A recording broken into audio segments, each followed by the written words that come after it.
this is the whole problem that everyone makes. Anytime we have a problem, the first thing that we do is we try to jump to a solution. If I'm unhappy in life, I need to make more money. If I'm struggling with dating, I need to be sexier. It's a concept that I call toxic fuel, and that will never work.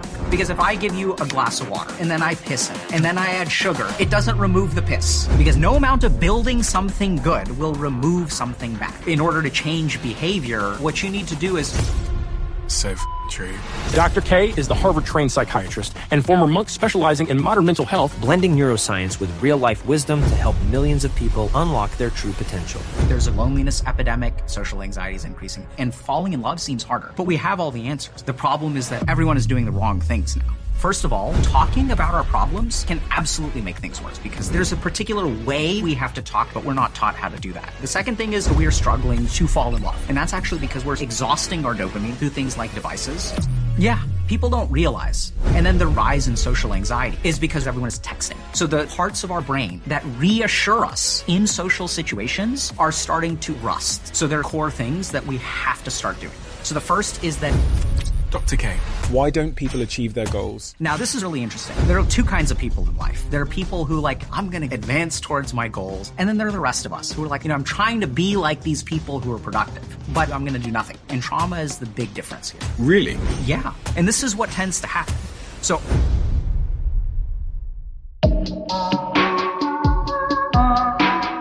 Dr. K, if you had to summarize what you do for people professionally, how would you summarize it?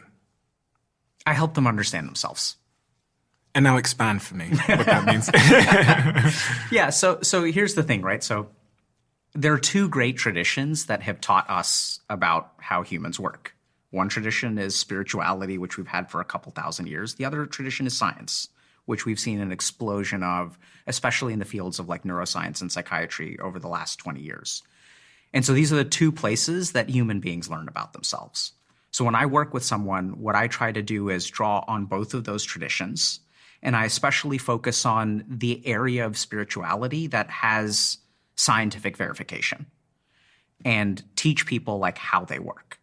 So in the same way that if we think about when you buy a car, you have a manual that is in the glove compartment that tells you what everything is and how it works. The problem is that in life, we don't have that manual for ourselves. But we do have these two great traditions that can teach us so much about this stuff. And so what I try to do is basically translate those two traditions to an individual, the situation they face, the challenges they face, and the goals that they want to achieve. And what experiences and work are you drawing on to arrive at the conclusions and the support that you give people? What have you done in your life? What experiences have you had? How many patients have you seen?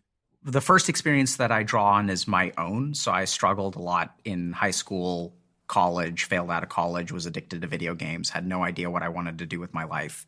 Then I went to India at the age of 21 to find myself. And I found myself. I spent about 7 years studying to become a monk. So that was very, very formative in helping me see how human beings work. But then I was really kind of skeptical of a lot of that stuff. So I started doing neuroscience research for a couple of years. I had a couple of spiritual experiences and I was super curious, what is happening in the brain? I'm starting to change as a human being, but that has to be at a neuroscientific level as well. Then I ended up going to medical school. So I was thinking about how can I learn the most about human beings? So considered doing a PhD in neuroscience, but ultimately went the medical route because, the brain exists within the body. Became a doctor, became a psychiatrist because the mind was my favorite organ. Trained at Harvard Medical School where I was faculty for a few years. And then, over the last couple of years have focused a lot on addiction psychiatry and also performance-based stuff. So once we understand, okay, I once had a patient, for example, who came in after about 2.5 years and was like, Dr. K, I'm still depressed. And then I assessed them, right? So when someone has a mood disorder, they have depression, which causes them problems in their professional life, causes them problems in their personal life. And I asked them, are you having problems in your professional life? And they're like, no. Are you having problems in your personal life? They're like, no, but I still feel the same. And that's when I told them, I said, Mike, you're not depressed, you're unhappy. And there's a difference. And then he turned to me and he's like, well, what do we do about that? And I was like, I don't know, but let's see if we can figure it out. So really the work that I do is on that whole continuum of pathology where something within you is broken. But then going from negative 100 to 0 is what medicine does, right? A doctor is not going to help you become healthy. They're going to remove sickness. And then from 0 to positive 100 is when we really draw on things like spiritual traditions.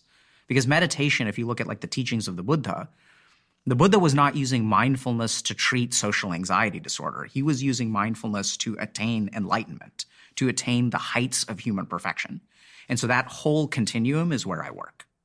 It's so interesting. You mentioned there the case of Mike. He came to you and he had self-diagnosed his situation. And I'm not surprised, frankly, because of the world we live in now, there's a lot of people calling a lot of things depression and anxiety. Mm-hmm. We kind of use that word quite flippantly when we go through different moods and situations. How do you think the whole mental health and psychology sort of revolution we've seen over the last 10 years and the TikTokification of mental health has led us astray? So I think there are some things that are good about it and some things that are problematic. So I think the really good thing about it is that there is a lot more awareness of mental health. So we now realize, so what I used to see about 10 years ago, right, when I was seeing patients is like people would come in and they would not realize that this is a problem that can be fixed. So people would come into my office and they'd say, I'm a loser. Other people are able to get out of bed. They're able to have discipline. They're productive. They're happy. But I'm a loser. I have no willpower. I'm pathetic. I can't get out of bed. People didn't realize that that was depression. I've worked with so many people who have adult diagnosis of ADHD, which many years ago, you couldn't even be diagnosed as an adult.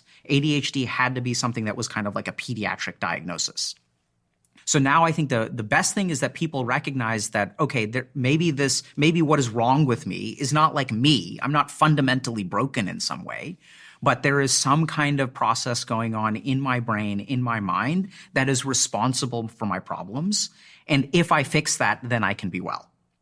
Now, on the flip side, what started to happen is no one on the internet understands the concept of differential diagnosis. So everyone is like, oh, I have a TikTok that if you sometimes forget your keys, you have ADHD. If you are happy in the morning and sad, if you have a kid who throws temper tantrums, they're bipolar. So everyone is taking a symptom and jumping to a diagnosis. Whereas like literally half of what we learn in med school and what we do as doctors is everyone thinks it's about treatment. It's about differential diagnosis. It's about understanding that if you lose your keys, there are all kinds of reasons for that. If you have difficulty getting out of bed, maybe it's depression, maybe it's trauma, maybe it's ADHD, maybe it's anemia, maybe it's obstructive sleep apnea. And so the biggest problem is that everyone is jumping to a conclusion on the internet, which then causes problems because that may not be the right conclusion. We spoke last time about men. Yeah. And there was a lot of discussion around just this wild difference between how men are feeling in the world and how they're being understood in the world versus women. Before we started recording, you said your thoughts have developed even further since we last spoke on that. Yeah. So I think there are a couple things to understand. So the first is that if you're a man who's struggling in the world today, we as men assume that if we're struggling, we need to fix something on the outside, right? So if I am not making enough money, the answer to that is to get some additional certification or become more productive, maybe use some kind of supplement. So that men are fundamentally different because we are conditioned, and this could be somewhat biological, but it's certainly societal, to solve our problems externally. But the one overwhelming thing that I've learned about men is that, if you're a man who wants to get better, 90% of what you need to do is not outside of you. It's actually inside of you. But this is not where men look, right? We think like, okay, I need to get this kind of car. I need to get sexier. I need to be able to bench twice as much. So we always look to things outside of ourselves. But in the majority of the work that I've done with men, really the work that they need to do is internal, but we're not taught how to do that. There's a really great example of this. So if you look at the top 1% of earners versus the top 10%. So the top 10% of earners on the planet have a higher IQ than the top 1%. The people who actually make the most money have a lower IQ than the quartile right underneath them. And the big difference there is that people in the top 1% have a very high EQ. So we grossly underestimate the capacity to control oneself. And if you really want to achieve the most in life, that's what you really need to focus on. And the more that I work with men, this is basically what I teach them, and the outcomes that I see are amazing, right? We're talking like on the worst end.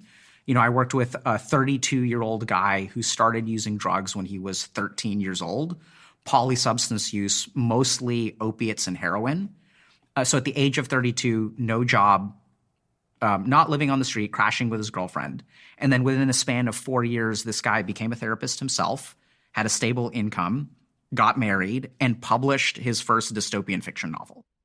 So we're talking about a 4-year span of like being literally a heroin addict to, being a published author and like having a stable, fulfilling relationship and job.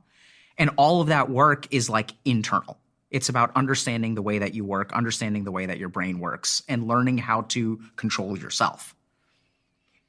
Is that the same for women, though? Because I've got women friends who are same age that are really, really struggling, they're not doing heroin or drugs or anything like that, but the objective sort of situation of their life is they're so far from all of their goals, no partner, feeling lonely, unhealthy, and seemingly out of control.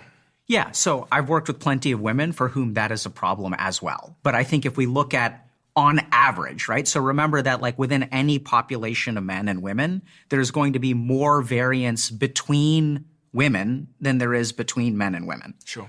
So absolutely the case for a lot of women. I think the big difference is that a lot of the tools that we have were sort of designed with women in mind. A great example of this is like psychotherapy or talk therapy. So if you look at the gold standard of how we process our emotions, it's verbally.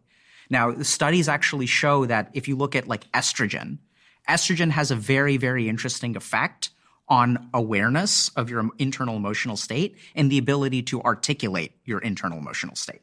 So as estrogen rises, you literally feel emotions more.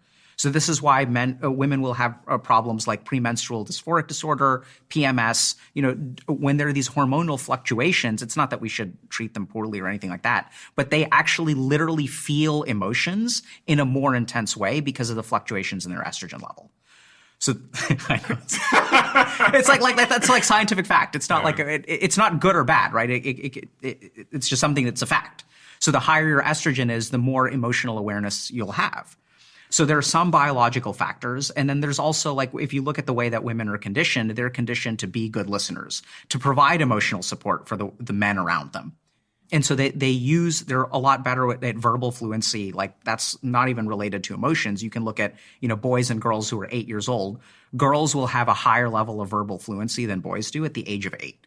So there are a lot of things in our mental health system that rely on being aware of your emotions, being able to articulate your emotions, using words to process your emotions. And so absolutely they can learn more about themselves. I think 99% of human beings on the planet, myself included, can benefit from learning more about themselves. But I think that women have somewhat of a leg up, which is why women are 70% of patients who seek psychotherapy, right? Even 70% of therapists are women. So there's like a very clear gender gap in the field of mental health. So going back up the river then, so the crux of the issue is not being able to control oneself, essentially. Control is even a step too far. The crux of the issue is not understanding yourself, right? Good diagnosis precedes good treatment. Control comes later. Okay. So first you need to understand oneself. Absolutely. And how do I go about understanding oneself? And in the case of the gentleman you mentioned as the case study there, how did he go about understanding himself as a heroin addict who had polysubstance abuse to this successful person? So I think the best place to start, I know it's going to sound kind of simple, but is to look at yourself. So what a lot of us do is anytime we have a problem, the first thing that we do is we try to jump to a solution. So if I'm unhappy in life, I need to make more money. If I'm struggling with dating, I need to get a better job or be sexier or whatever. So we tend to jump to solutions. So I think the first thing that you've got to do is slow a little bit down and look at yourself. And when you look at yourself, there are a couple of things that I think a lot of people really miss. The first is what drives a lot of their behaviors. So we focus so much on fixing a behavior, like using heroin, for example, right? But we don't really ask ourselves, why am I using heroin in the first place? Where does the drive for using heroin come from? And that is the key question, right? So it's not about how you need to change. It's about, why am I the way that I am? And this is where people make such a simple mistake. I'd say the majority of people that I talk to, when they look at themselves, they're not critically thinking. What they actually do is they'll make some kind of conclusion. I'm lazy. So like, think about what that means. Like, laziness, first of all, is like not a thing. There is not like a laziness circuit in the brain. You can't measure laziness. Laziness is a lazy way of looking at laziness. If we look at human behavior, motivation, discipline, things like follow through, willpower, these are all discrete functions within our brain. And then we just say, oh, we're lazy. But which one of those things is lacking?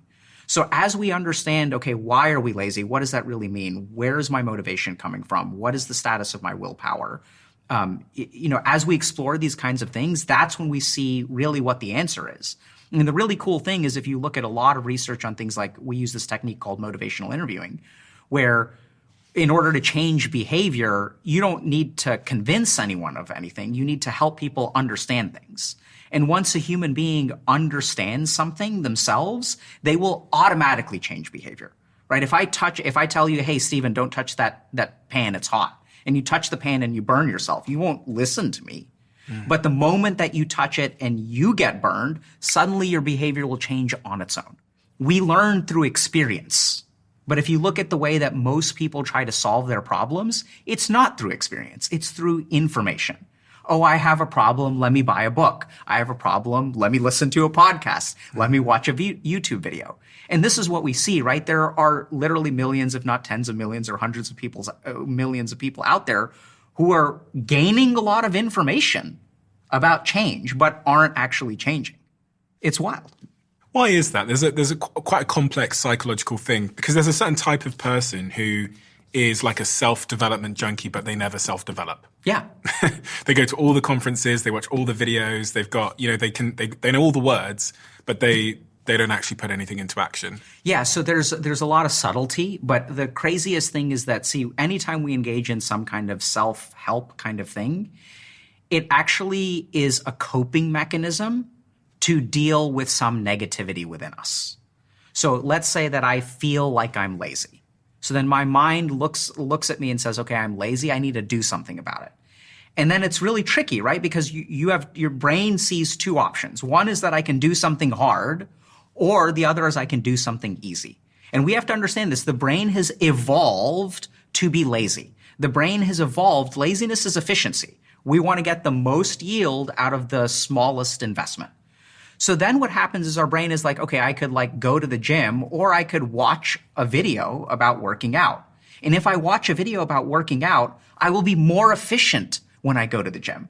There are all kinds of scams that we run in our mind to actually activate parts of our brain that make us feel like we're making progress without actually making progress. That's how you become a self-development junkie or self-help junkie. On this point of psychotherapy not being perfectly designed for men, I was watching a clip before you arrived where a lady who's an author of a book that's just come out said that talking about our problems makes them worse. And I was wondering if that's true. It can be. So I think this is a big problem, is that talking about our problems can absolutely make things worse. So let's understand a couple of things.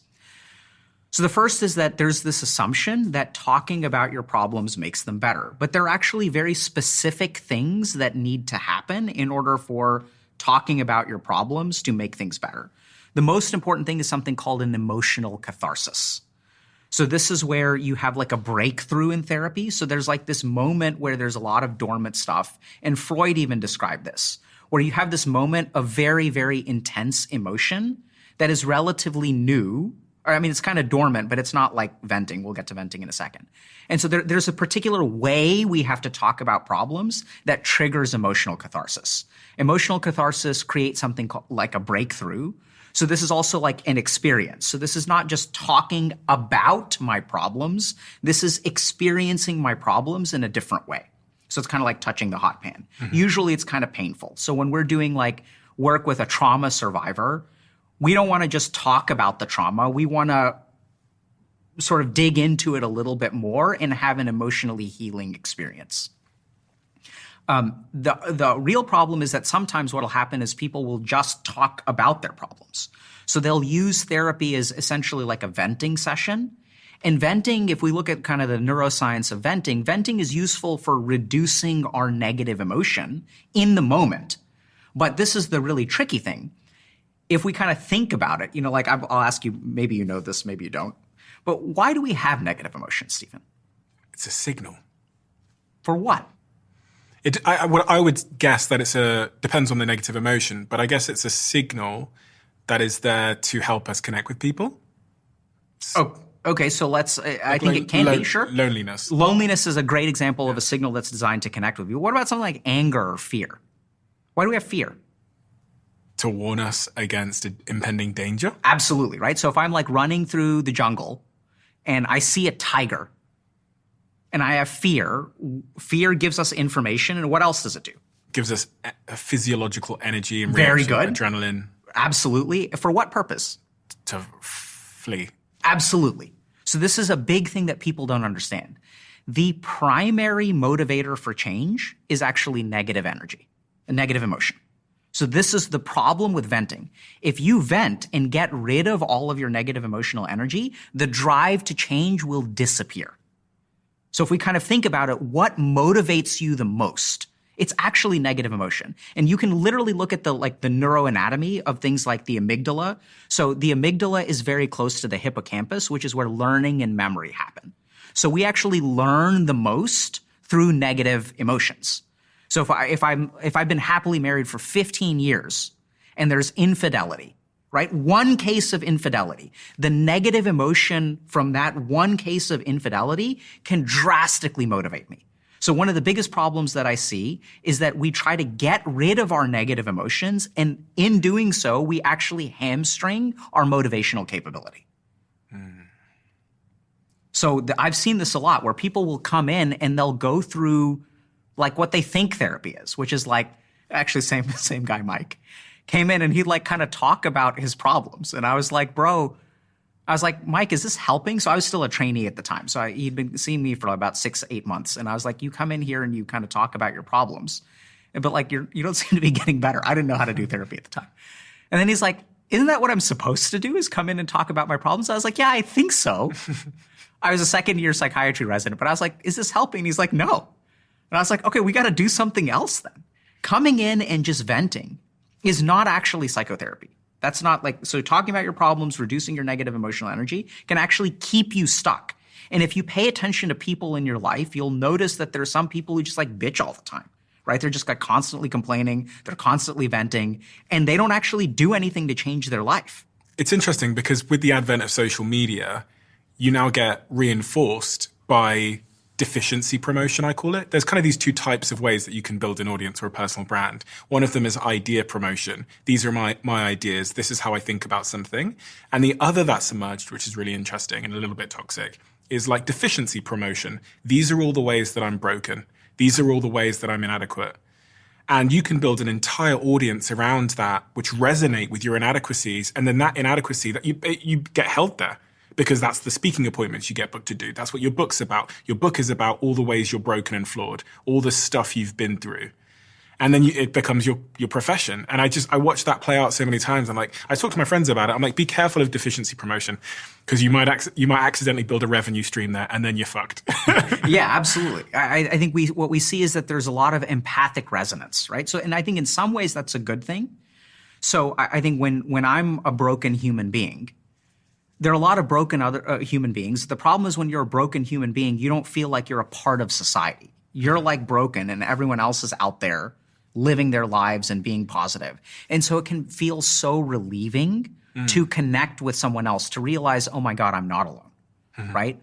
So I think with some of these deficiency promotion, and we see that a lot in like psychotherapy groups on trauma and stuff like that, where there's a lot of like trauma bonding, and there's also some weird ego there with like, I'm more broken than you and my trauma is worse than you, a lot of toxic comparison. There's a lot of stuff that can kind of go awry. But I think there's absolutely a reason why that's a way that you can build your brand, because there are a lot of people out there who feel broken and feel alone. And I'd rather be broken and with someone Yeah. than broken and alone. It's all about belonging at the end of the day. Yeah, All of these things are about, feeling like you belong. absolutely. What role does dopamine play in all of this? Because we talked at the start about taking back control, but much of the reason, as I learned from Andrew Huberman, that it's hard to gain control is because many of us are on this sort of dopamine roller coaster in our lives.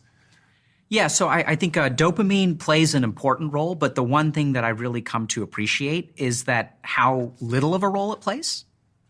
So everyone is like hung up on dopamine, but dopamine, first of all, is a neurotransmitter, right? So dopamine is also like deals with things like smooth movement. So my ability to go like this is governed by dopamine. You were waving your arm. Yeah. Just like so like anytime you have a smooth motion. So if we look at something like Parkinson's disease is a deficiency of dopamine. So there are all kinds of things that dopamine does. I'd say dopamine is like a letter in the alphabet for the brain. We use it in all kinds of circuits to create all kinds of behaviors. So dopamine is absolutely important. We'll talk about it. But I think that there's almost like too much of an emphasis on dopamine, and we oversimplify the problem when we focus too much on dopamine. I'll give you a really simple example of that. So one is, in my clinical experience, it's almost like dopamine and serotonin have an inverse relationship. So dopamine is what gives us a sense of pleasure. Dopamine also gives us behavioral reinforcement. But dopamine gives us pleasure, but will not give us contentment. So I've had plenty of patients who chase dopamine, right? And we know that, partying a lot, using a lot of drugs, having high adrenaline activities that all activate your dopamine system don't usually leave people feeling fulfilled and contented at the end of it. I've had plenty of millionaire playboys in my practice who tried that to find happiness and maximize the pleasure in their life, and it doesn't work. It's never going to work. And the problem with that is that our brain has this principle of tolerance. So the more that you activate your dopaminergic system, the more tolerance you'll develop to it. This is why people need higher doses of drugs to achieve the same goal. This is why people, when you first play a video game, it's a lot of fun. But hour 5, 6, 7, 8, it becomes less and less fun. And then you have old gamers like myself who are still chasing the beauty and the high of the games that we used to play when we were kids. So dopamine is almost like a scam neurotransmitter because it offers you pleasure temporarily, but in an unsustainable way. On the flip side, we have serotonin. So serotonin is associated more with contentment and peace. When we look at things like mood disorders, oftentimes what we're doing is improving the serotonin level, boosting the serotonin transmission in the brain. So peace and contentment is very different from pleasure. And these two things are almost inversely proportional and it's really interesting. You can look at something like orgasm, which is a great example of this. So when you have an orgasm, you get a spurt of dopamine and you feel a ton of pleasure. And then after your orgasm, you actually get a rise in serotonin and you feel incredibly contented. The really interesting thing is that if your serotonin levels are high, you won't feel horny. So what'll happen is we know this because if we give someone serotonergic medication, if we boost your serotonin transmission, one of the side effects is anorgasmia and you can't have an orgasm. And then you also aren't as sexually, you're not as thirsty, okay? So this is one of the side effects. This is one of the number one reason why my patients stop serotonergic medication. It has to do with the sexual side effects. But if we kind of think about the neurotransmitters involved, right? When we boost serotonin, and we also see this in monks who are super content and peace and they're not very thirsty, right? So if we kind of think about it, peace and happiness and contentment in life comes from serotonin. Dopamine is actually kind of the opposite. And monks aren't thrill chasers, right? They're able to develop this internal sense of contentment.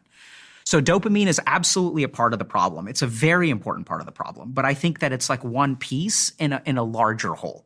Does this explain why people's sex lives typically get worse when they're comfortable and they're married? Absolutely. It's amazing how much science can tell us about the formation of relationships and falling in love that we just don't apply. So being attracted, falling in love, developing a relationship, these can discretely be described neuroscientifically. So being attracted actually starts in the thalamus. So the thalamus is our sensory organ of the brain. It's kind of the sensory gateway. So it interprets a lot of sensory stimuli. So when I first meet someone, I'm like, oh, they look really good, right? It looks really fantastic. And I feel physically attracted to them. They smell great. Their laugh is beautiful. So the initial stages of attraction are all about sensory input. Then what happens now, this is what's really interesting. Falling in love is actually very dopaminergic. So this is one of the reasons why I think we're seeing declining birth rates. This is why it's like if you talk to people nowadays, like it's hard to fall in love. Everyone's dating, everyone's going out on dates and stuff, but like falling in love seems harder. And that's actually because of dopamine. So what happens is if you look at the phase of falling in love, what that involves is a dopaminergic connection. And a great example of this is like if we're going to dinner, right? And I put my hand out, just Stephen hold my hand. And then we're gazing into each other's eyes and we're just holding hands. And then we feel in love. And if you kind of think about people in love, like it's like a dopaminergic high because that's literally what's going on. Now what you see, if you go to a restaurant and you people watch, which I love to do, what you'll see is two people on a date, both on their phones. So what's starting to happen is we are like developing this dopaminergic tolerance through things like devices. We're actually exhausting our dopamine, which is something that a lot of people don't understand. We run out of dopamine because we're using these devices, and then we have none left to fall in love. And then there are later things in the relationship that are more serotonergic in nature, where it's not as much about pleasure, but it's about connection and all kinds of other stuff. So what does that mean if I'm single and I'm looking to find love? So if you're looking to find love, this is where we have to start with diagnosis before solutions, right? So the first question is, do you have trouble falling in love? Because a lot of people who are single are like, oh, like, I don't feel anything, right? I don't feel a connection. This is something that I've heard so much from our community, so much from patients anymore. I just don't feel a connection. They seem great on paper, but I just don't feel a connection. There's actually neuroscience behind how to form a connection too. But what the first question that I ask people is, okay, do you feel like you just can't feel an emotional connection to people? Then what you actually need to do is reduce your dopamine activation through things like cell phones. We see this also with pornography, where we know that pornography correlates with like unhappiness in relationships. And that's probably also like a dopaminergic effect as opposed to all the other things. There's a lot of stuff going on there. So play fewer video games, be on your phone less, and especially before you go on a date, you want to like give your dopamine a chance to recharge. So go on a walk for about 1 hour before you go on a date, and then your brain's capacity to engage in a date and fall in love and activate those feelings is going to be higher. Also, I'd avoid as much dopaminergic activity as you can before the date, before you see that person. And the more that you do that, the easier it will be for you to actually fall in love. Am I right in thinking from what you said there that dopamine is required for us to initiate sex and want to have sex? Is that what you were saying? Yes and no. So dopamine is not actually required to initiate sex. It's so fascinating. You can so I tried to figure this out. Like how does love work in the brain? It's like every circuit is involved. Every neurotransmitter is involved. So dopamine is what gives us the pleasure of orgasm. But initiating sex also for men and women is somewhat different. So women will say like, oh, foreplay is really important, right? And dudes are like, we don't need a whole lot of that. And so the question is why? So this is what's really interesting. So to develop an erection, you actually need activation of the parasympathetic nervous system, which is the part of our nervous system that involves rest and digest, which is why we have morning wood, right? So when dudes wake up in the morning, we have an erection. Why? We're not like horny in the morning. Well, I don't think so anyway. Maybe, who knows? But like there's a physiology to it, right? Where when we're relaxed, we'll develop an erection because the development of an erection actually involves relaxation. And then the sexual act involves transition to the sympathetic nervous system. Now this is the fight and flight kind of response. So what we want to do is we want to be relaxed first, and then we start getting sweaty, our heart rate increases, blood pressure increases. And this is the other thing that a lot of dudes don't understand because our nervous system is a little bit different. So when it comes to women, they have the same thing going on where they need activation of the parasympathetic nervous system before they get activation of the sympathetic nervous system. And then as you activate the parasympathetic nervous system with something like a massage or making out or something like that, some playfulness, relaxation, people really need to feel safe. Then you can sort of graduate to the more explicit sympathetic nervous system sexual act. This has answered so many questions that I had that I've never sort of vocalized because I didn't realize the issue. But I have come to learn that I am most aroused when I'm not stressed in any way. But I don't just mean stressed as in like, oh, stressed. I mean, if it's Friday night and I've just come back from work and I've got home at 9 p.m. after a really, really long day and week, I am not aroused typically. So what tends to happen, and like we know this in my relationship, and it's the same for my partner, is on like Saturday, once I've had time to relax and I've like chilled down and I've all those kind of things, then I get aroused. And there is this, I think, misunderstanding between men and women because we get aroused in different ways. Absolutely. Once again, like we're seeing so many problems in relationships, so many problems in dating. And you know, what happens is like women will get branded as all kinds of this, she's an ice queen or whatever she won't put out. And like there's a lot of like toxic misogyny there.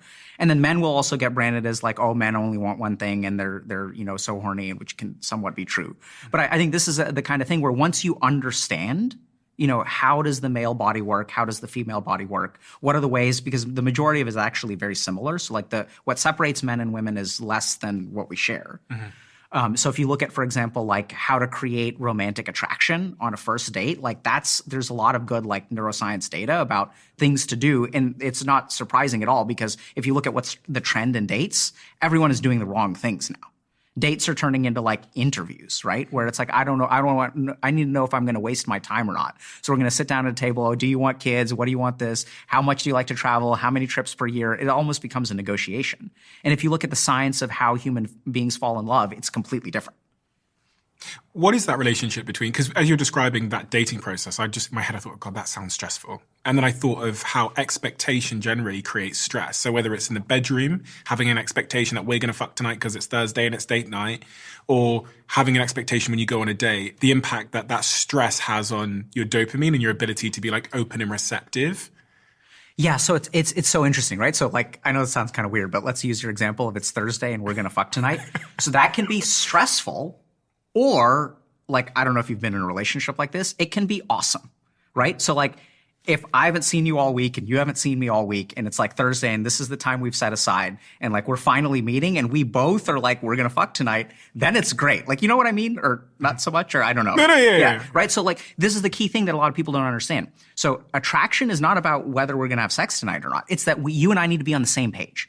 So there's a really fascinating study that looked at first dates on bridges. Okay, so one bridge is a stone bridge.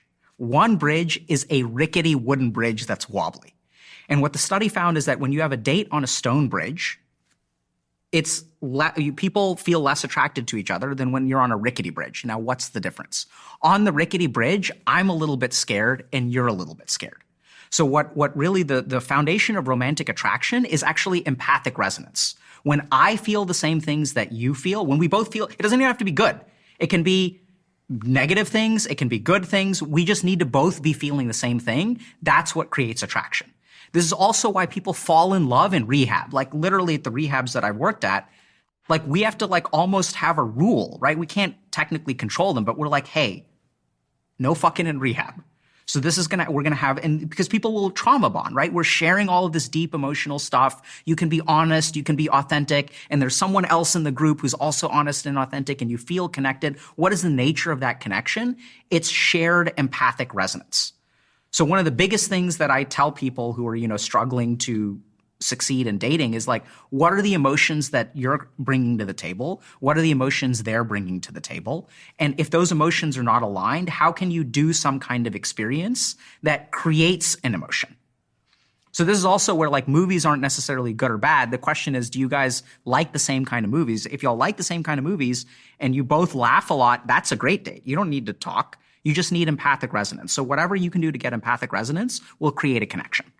My brain went in two directions then. The first question that popped into my head was about the role oxytocin's playing in all of that, because I've heard about this chemical called oxytocin, which is there to help us bond, etc. And I remember Simon Sinek saying to me that when like cities have earthquakes, it's crazy how much the city comes together. And he pointed at oxytocin as much of the reason for that sort of shared struggle. I was thinking about your rickety bridge scenario. Life sometimes becomes a rickety bridge and people bond because of that. So should I be taking my dates to theme parks, for example, to terrify the shit out of them, or watching? Only if you're equally terrified. Okay. So that's why it's so important, right? For you to figure out, like, what is something that is going to give us a shared emotional experience? Okay. So we've got to both have the same emotion. Absolutely. So if I'm not scared by it and she's terrified, then that's generally speaking not good. Now, there are other versions of that. So like you can demonstrate caring, right? So if I'm terrified and you take care of me, then that can feel good in a different way. But generally speaking, like what gets us like,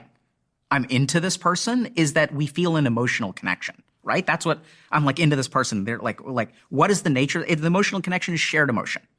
So oxytocin is another phase of the relationship. So oxytocin forms emotional bonds. So when we feel like not this, and this is what's so interesting, there's different parts of the brain, different neurotransmitters. So oxytocin is what we get from cuddling, what we get from different kinds of touch. Something like a massage can form oxytocin, hugging, holding hands, all this kind of stuff triggers oxytocin. And oxytocin will form an emotional bond, will alleviate feelings of loneliness. I think one of the reasons that men are so lonely now is because we don't feel bonded to each other. So oxytocin is more about forming emotional bonds. And the other way my brain went when we were talking about that is a question I've asked a lot of sex therapists I've spoken to, which is, should we be scheduling sex? This is such a tangent from where we started, but based on what you said, Thursday night, date night, etc., should we be scheduling sex? When I ask sex experts this, they go in two different directions. One group says yes, one group is so passionately saying no, because it kills that spontaneity, they say, and that, you know.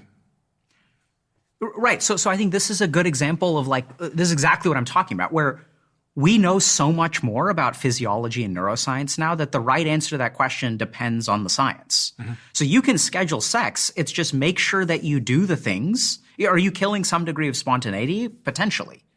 But at the same time, so what is it about the spontaneity? Let's tunnel down. I think this is exactly what we need to do. What is it that makes spontaneous sex fun, Stephen? Oh, gosh. Fuck. What makes spontaneous sex fun? It is exciting, novel. It is... Hold on. Who's excited by spontaneous sex? Me. So, and is it going to happen if your partner is not equally excited? Well, I think most couples would say that much of the reason why their sex life is not great is because it's become boring and predictable and samey. So this sort of spontaneity element adds a bit of surprise and intrigue. And now hold on a second. Okay, great. So this is we're gonna figure out an answer. When things become samey. So if I watch, what's your favorite movie, Stephen?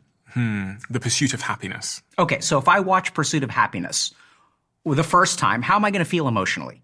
Oh, it was profound the first time I saw it. Second time you watch it? Third time? Interesting. Fourth time? Fifth time? So the more that we get exposed to something, what changes within us? Our the emotions change, right? So the first time I do something, emotions are activated. When it becomes habitual, emotions no longer become activated. Right. So this is the problem of non-spontaneous or spontaneous sex, is it has to do with that emotional empathy, that emotional connection that leads to attraction. So this is exactly what I'm talking about. When we look at problems in life, should couples do this or should couples not do this? Let's understand the mechanisms at play. And then if we can activate those mechanisms in the right way, then it'll work.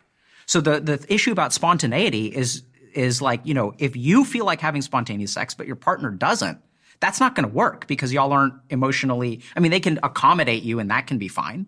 But generally speaking, what spontaneity adds is more of that emotional connection. Mm-hmm. So when I work with, patients who are exhibitionistic, right? So why do they like exhibitionism? What's exhibitionism? Having sex in public places. Okay. So it's a kind of fetish, right? Can get you into trouble. That's sometimes how they end up in my office.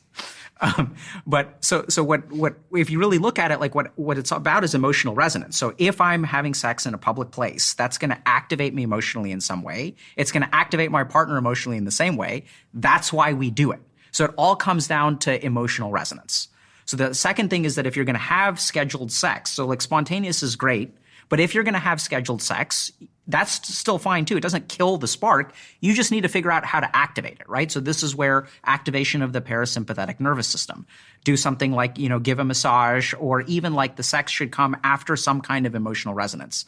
Let's go out and watch a movie together, or let's do something that we both find emotionally engaging. Mm-hmm. Then once you're emotionally connected, the sex it'll be a lot easier.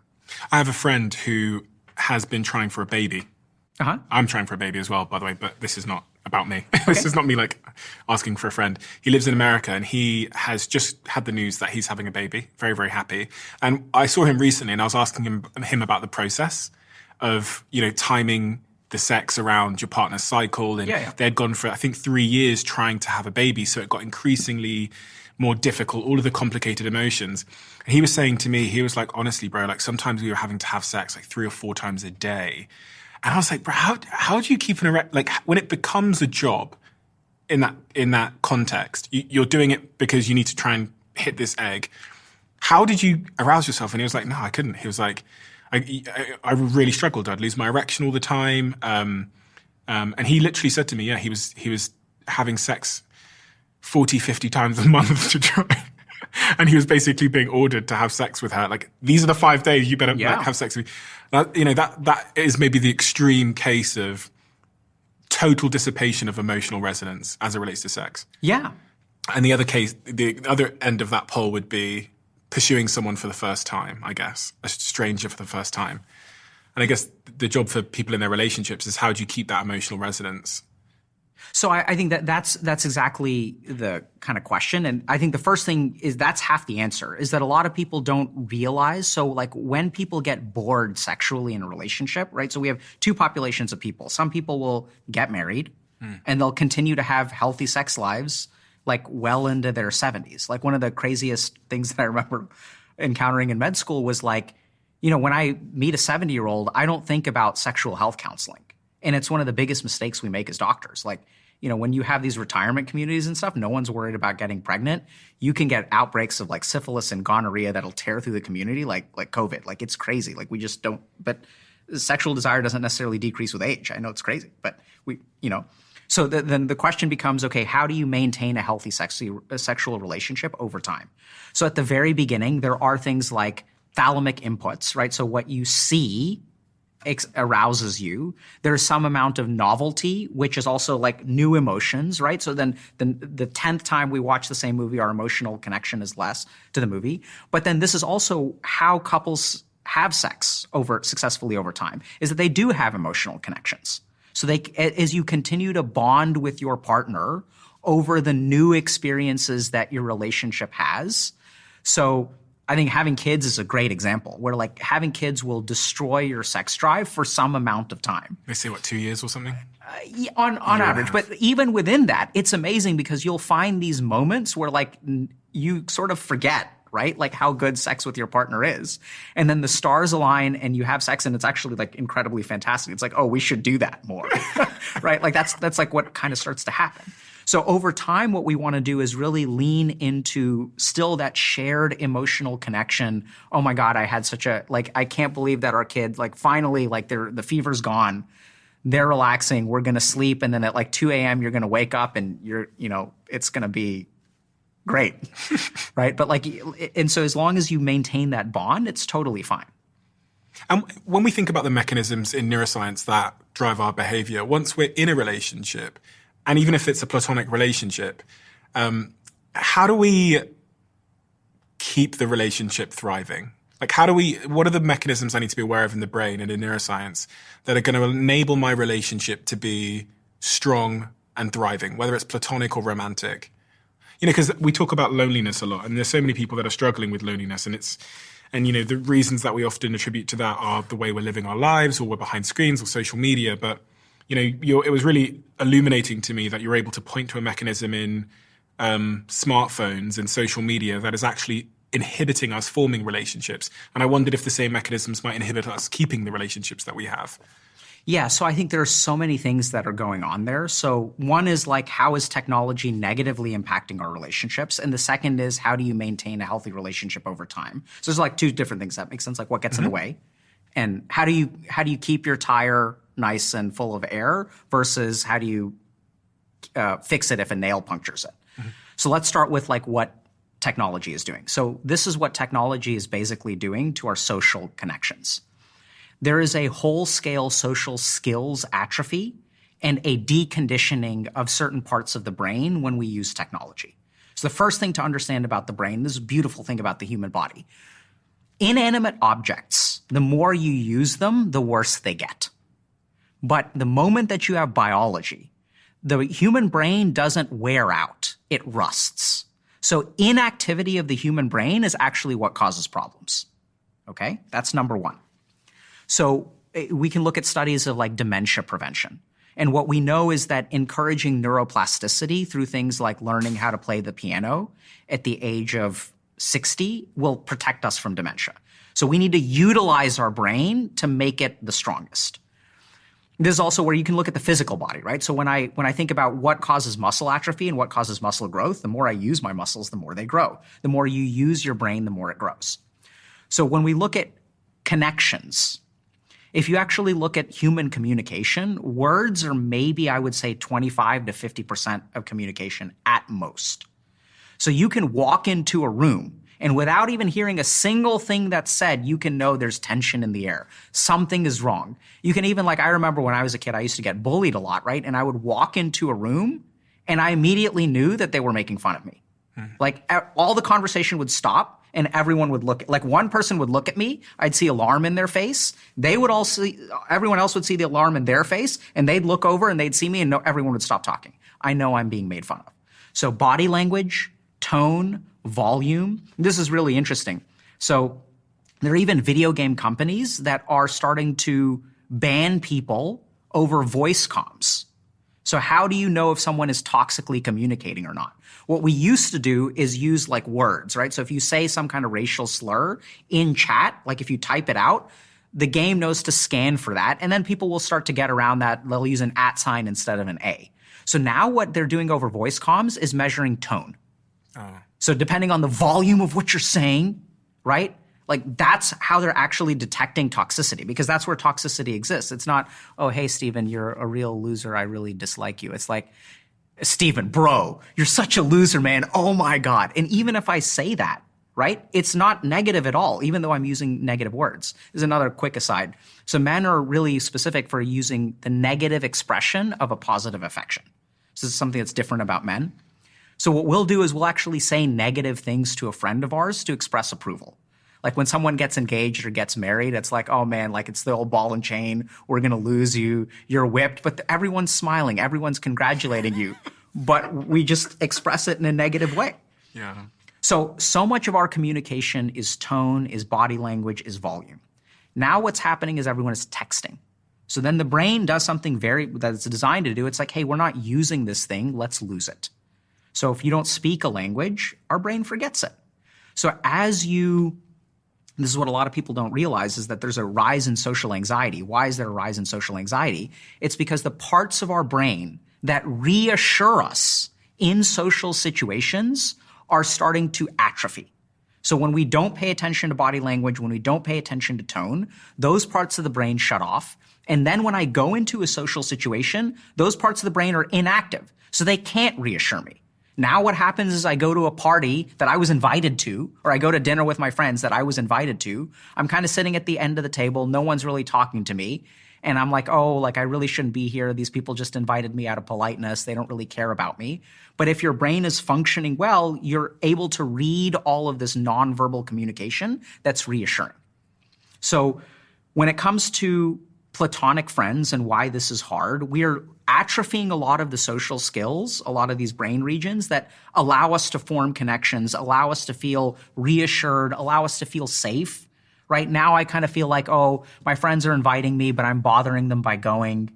All these kinds of things we're seeing more and more of. Are you hopeful about Generation Z that have been connected from birth?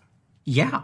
So I think that even though things are problematic, right? We're talking about how things are negative and social anxiety is increasing and suicidality is increasing.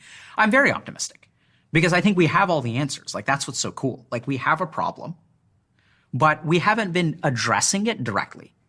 Even between the last time I was here and now, we've learned so much more. People are taking social stuff more seriously. The Surgeon General of the United States released this bulletin on the loneliness epidemic. Right, so even the medical establishment is starting to see loneliness as a problem that we need to target. Half of the problems that we see in the world today is because we haven't tried to fix them. They kind of crept up on us. Things like video game addiction, things like loneliness. Now we see, okay, this is a big problem, so let's start devoting resources to it. Let's understand what's going on. And we see this a lot, even in our community, where we start targeting a problem and people do better. The only reason we're losing the war is because we haven't been fighting back. Why haven't we been fighting back? Technology's must play a pretty significant role in this. I think we were slow. We're really good at creating things without understanding what they will do to us. Because the impact doesn't show its face for a couple of decades sometimes. Absolutely. Right. And there's an even more insidious thing, which is right now, since it's isolation, like since we're seeing more isolation, we don't see the impact because literally these people are staying home. So the majority of young men, for example, like won't ever go to a therapist, which is why we can't help them with their problems. They won't share their problems with other people because first of all, they don't know how to. And secondly, they don't even know what they're feeling, so that they just like feel like they're a loser. So what we've started to see is that these problems have been going on for about 10, 20 years, but they're now reaching a critical point where like we're now noticing what's going on. But this has been going on for a while. Are people becoming more narcissistic? Yes. They are? Yeah, absolutely. And what impact is that having? I don't even know where to start. Like, so I think it's affecting our relationships. It's affecting our happiness. It's affecting our professional ability. I was thinking, is social media making us more narcissistic? Absolutely. And is that then driving us to be more lonely? And if so, how do we first define the word narcissism in this context? Yeah, so I'm going to lean into kind of a more yogic definition. So we have this word in Sanskrit called ahamkara. And ahamkara means ego. So ahamkara is your sense of self. I am ... Okay? So I am tall, I am short, I am doctor, I am father, I am winner, I am loser. The first thing to understand about ego is that it is not a real thing. It is an abstraction. So if you were to look at me and you say, if I say I am a doctor, I know this sounds kind of a weird question, but is that true? Like what makes me a doctor? I can't biopsy myself and find doctor. You can't find doctor anywhere within me. Doctor is I have a piece of paper on a wall. That's what makes me a doctor. I have a license to practice medicine. That's what makes me a doctor. It's an abstraction. So it's not like a truth. It's like a societal shared delusion that we all agree that I'm a doctor. That's why I'm a doctor. Okay? And does that make sense? Yeah, of course. Okay. So this is the ego. Now, what we also know is that from studies on narcissism, that narcissism has its roots in insecurity. So if you think about someone who's like egotistical and confident, like Stephen, I'm sure you know both, what's the difference between the two? Confidence feels more secure and egotisticalness feels more insecure. Absolutely. Where does a confident person's esteem come from? Inside. Where does a egotistical's esteem come from? Outside. Beautiful. So this is what social media is doing. Social media and technology is externalizing our perception. So if I think about it, think about a couple thousand years ago, what was my mind focused on? So I would go out to hunt. I'm looking for an animal. I shoot a deer. And then I walk 3 hours back. So for some amount of time, my mind is paying attention to the external environment. Maybe I'm talking with the people that I'm hunting with. But what is there to say? Like I can't talk to them for 10 hours a day. There's no substance. There's no news, right? We're like this tribal community. So if you really look at the history of humanity, our perception has been internally focused at least 50% of the time. Literally what we are paying attention to is our own thoughts, our own feelings, the voices, the desires, the drives that come within us. What technology has done is whole-scale externalize our perception. And this is even where I used to be like an efficiency junkie. And so when I was in med school, I was going to be like you, Stephen, and I was going to be super efficient. I was going to be super successful. So I was like listening to a podcast in the morning about self-help. I was going to listen to lectures on my way to the subway. I was going to read on the way on the subway. I was going to listen to a lecture on my way to the classroom, pay attention in the classroom, then do some questions, like some test questions, whatever. So my mind was constantly outside of me. Social media makes this even worse because now we're doom scrolling, we're looking at what other people are doing. So we are starting to exist outside of ourselves. Once we exist outside of ourselves, all of our esteem comes from the outside world because that's where we're spending our time. So what's happening is as we become more externalized, we're becoming insecure because where does confidence really come from? It doesn't come from inside. This is a big mistake a lot of people don't realize, which is if you do really well and you don't believe in yourself, you don't become secure. A lot of people think that becoming secure is about being successful. That's not the case. If you're really successful you don't end up with security. You end up with imposter syndrome. So I went to Tufts for medical school, and I did my residency training at Harvard. And what I saw is that the more successful you become, that increases the rate of imposter syndrome. There's way more imposter syndrome at Harvard than there is at the University of Texas. There's way more imposter syndrome at a place like Goldman Sachs than there is at Bank of America. So lots of success actually creates this idea that I don't really know if I can do this. Everyone else is so much better than me. So we see actually lots of success leads to imposter syndrome. Confidence doesn't come from success. It comes from surviving failure. It's also far more internal. So it's not something that anyone else gives you. It's like when you believe in yourself, then you're confident. And then the beautiful thing is that once you believe in yourself, then other people can think whatever they want to about you. The way that you receive criticism, if you criticize an egotistical person, they will argue with you and convince you that you're wrong and call you stupid. Whereas if you're confident, someone says, hey, you're an idiot, I can say, okay, help me understand why. Like I could be an idiot. Help me understand. Right? So this is where what social media is doing is externalizing our perceptions, building our ego. We're so focused on the judgment of other people. I see the amount of body, like subtle, low-level body dysmorphia that I see in young women is skyrocketing. And I have a buddy who's a plastic surgeon at Yale, and he's just stunned by you have now young women in their 25, 26, 27 who are getting plastic surgery like on a yearly basis, like small amounts of Botox injections or lip fillers or like whatever. Men too. Men too. So that's also what the other great equality thing we're seeing is body dysmorphia has a meteoric rise within men. This is another situation where it used to be primarily a female diagnosis that's evening out real quick. So social media is making us focused on our external appearance. We lose our connection to ourselves. And then once we lose our connection to ourselves, we lose the capacity to gain confidence. And how does this then result in loneliness on a societal level? It's so many different things. So the first reason it makes us lonely, I've also seen the highest level of being around people and being lonely. So I see so many people who have jobs, even have girlfriends, boyfriends, have friends, and they feel so incredibly lonely. So what happens when we are externally focused, right? So if I'm lonely, like I need to put myself out there. So what I'm going to do is transform myself.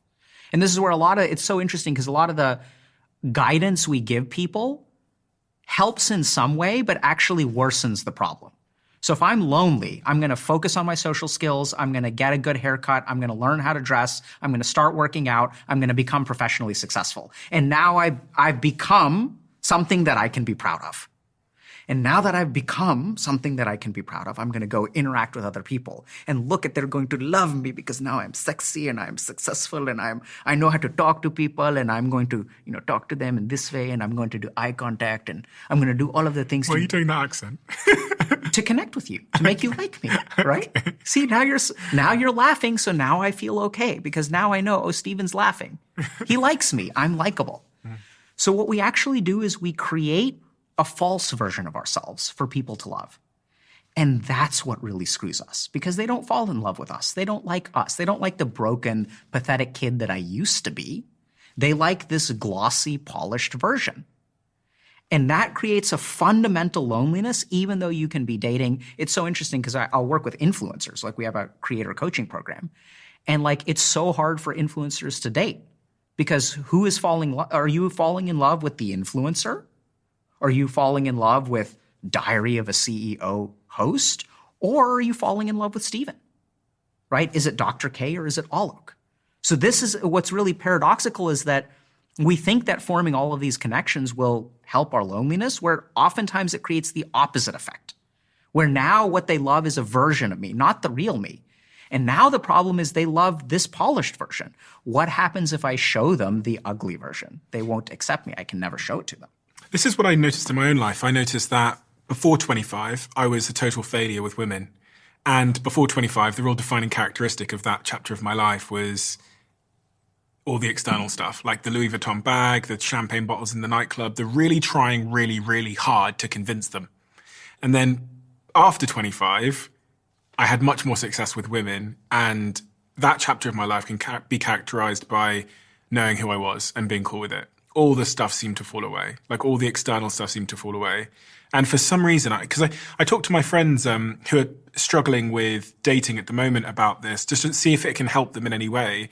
The chapter of my life where I was reading those books, they're like pickup artistry books, and I was trying really hard, was my most unsuccessful. But the phase after where I stopped chasing so much, the only way I can describe it is there's like 1,000 little micro things in me that changed. Whether it's my posture, the way that I don't know what it was, but for me, it's that season of insecurity and then the season of confidence. And I'm just throwing that out there because it kind of overlaps with what you were saying about the influencers, and when you're trying too hard, you're actually struggling the most to date. And if you see this in your practice. Now, hold on a second. So let's define success. So when you were doing Louis Vuitton bags and pre-25, were you going on dates? I was going to the club every 2 times a week and ordering as much champagne as I could to get people to come to my table and to impress the girls that were at my table and stuff. Did it work? Well, all the girls that I wanted never wanted me back. So the 4 girls that I really pursued, I could name them, but I probably shouldn't. I could never get them to be in a relationship with me. I would have short-term success, and then they would never. There we go. So this is really important, right? So this goes back to what we were saying. Short-term success is thalamic, right? So that's sensory perception. So you could never get into a relationship. So this is perfect, right? So let's understand. So champagne will get them to come to the table. Oh, who's this? Yeah. Bring them back to the apartment. Right? and you can get somewhere. But think about where you were emotionally and where they were emotionally. You were like, oh, please, please, please. Right? And that's not where they are emotionally. So it's doomed to failure. Yeah. So I was just using that because it's a prime example of, and then what happens is you're confident. So you're meeting them where they're at. You're a little bit confident. Hopefully they're a little bit confident. You form a connection. And just doing a little bit of math, it sounds like you've been dating your current girlfriend for a couple of years now. It sounds like it didn't take long from you being confident to find someone that you've been with. Exactly. Right? I've been with her for almost 6 years, yeah. Yeah, it's so easy. Yeah. Once you do it right, you kind of get locked down real quick, right? And same thing happened with me. So a couple of things. So first is this just goes back to, once again, we can take your test case with the neuroscience of how to fall in love, and it maps on. And that's the beauty of science, is that it's true. Now, I even forget, so you were talking about security and insecurity. So now you said something beautiful, which is 1,000 different microcosmic things in here, right? Microscopic tiny little things that you do within you. I say that because when I read the book on how to pick up women, it would give you these little games, these little tricks you could do. And even if I did those, even if I acted, there was still something going on which meant these women didn't want to be with me. In a relationship, I could pull, quote unquote, pull them. I could get them on, short term, but I couldn't get them to be with me. Yeah, right. So, and I think that's because human beings are incredibly empathic. So what you feel on the inside is what other people resonate with. So even if we look at this podcast, why is this podcast so successful, Stephen? It's because you are authentic. It's because you're genuinely interested. In the moment that you become genuinely interested, everyone in the audience is going to become genuinely interested. So this is what's really crazy that a lot of people don't understand. Everyone is trying to manipulate other human beings into doing what you want. I want this person to fall in love with me. If you want to be a leader, if you want other people to be with you, the most important thing is authenticity. There are studies about this, that if you look at how people in the workplace rank leadership, authenticity is at the top of the list. So authenticity and the ability to navigate negative challenges. These are the 2 most important things to be a leader, if you look at studies of psychology. So when you're talking about these 1,000 microscopic things that you do, that's exactly what I do in my work, right? It's helping people. It's not solving the problem outside of you. It's solving the problem in here. And once you know how the instrument works, people will flock to you. This is what charisma actually is. Charisma is authenticity and the confidence to face hard times. If you have these 2 things, when you walk into a room, people will stop what they're doing and just look at you. It changes the way that you conduct yourself, right? So we even know that there's this discipline called psychoneuroimmunology. When you believe something in your mind, it affects your brain. When it affects your brain, it affects your whole immune system. It affects your physiology, and other people pick up on that. So you have to solve internally first. Like the more internally solved you are, like. Yeah, it's so fucking true. And I say this as well from a position of both leadership, but also being a founder of companies who appoints leaders. And if I think back over the last 10 years, every single leader that I've appointed as CEO or something in the C-suite who has then struggled was not being themselves. Absolutely. And it's so, I have 3 cases in my brain right now of leaders who I appointed over the last 10 years in these companies, and all 3 of them failed.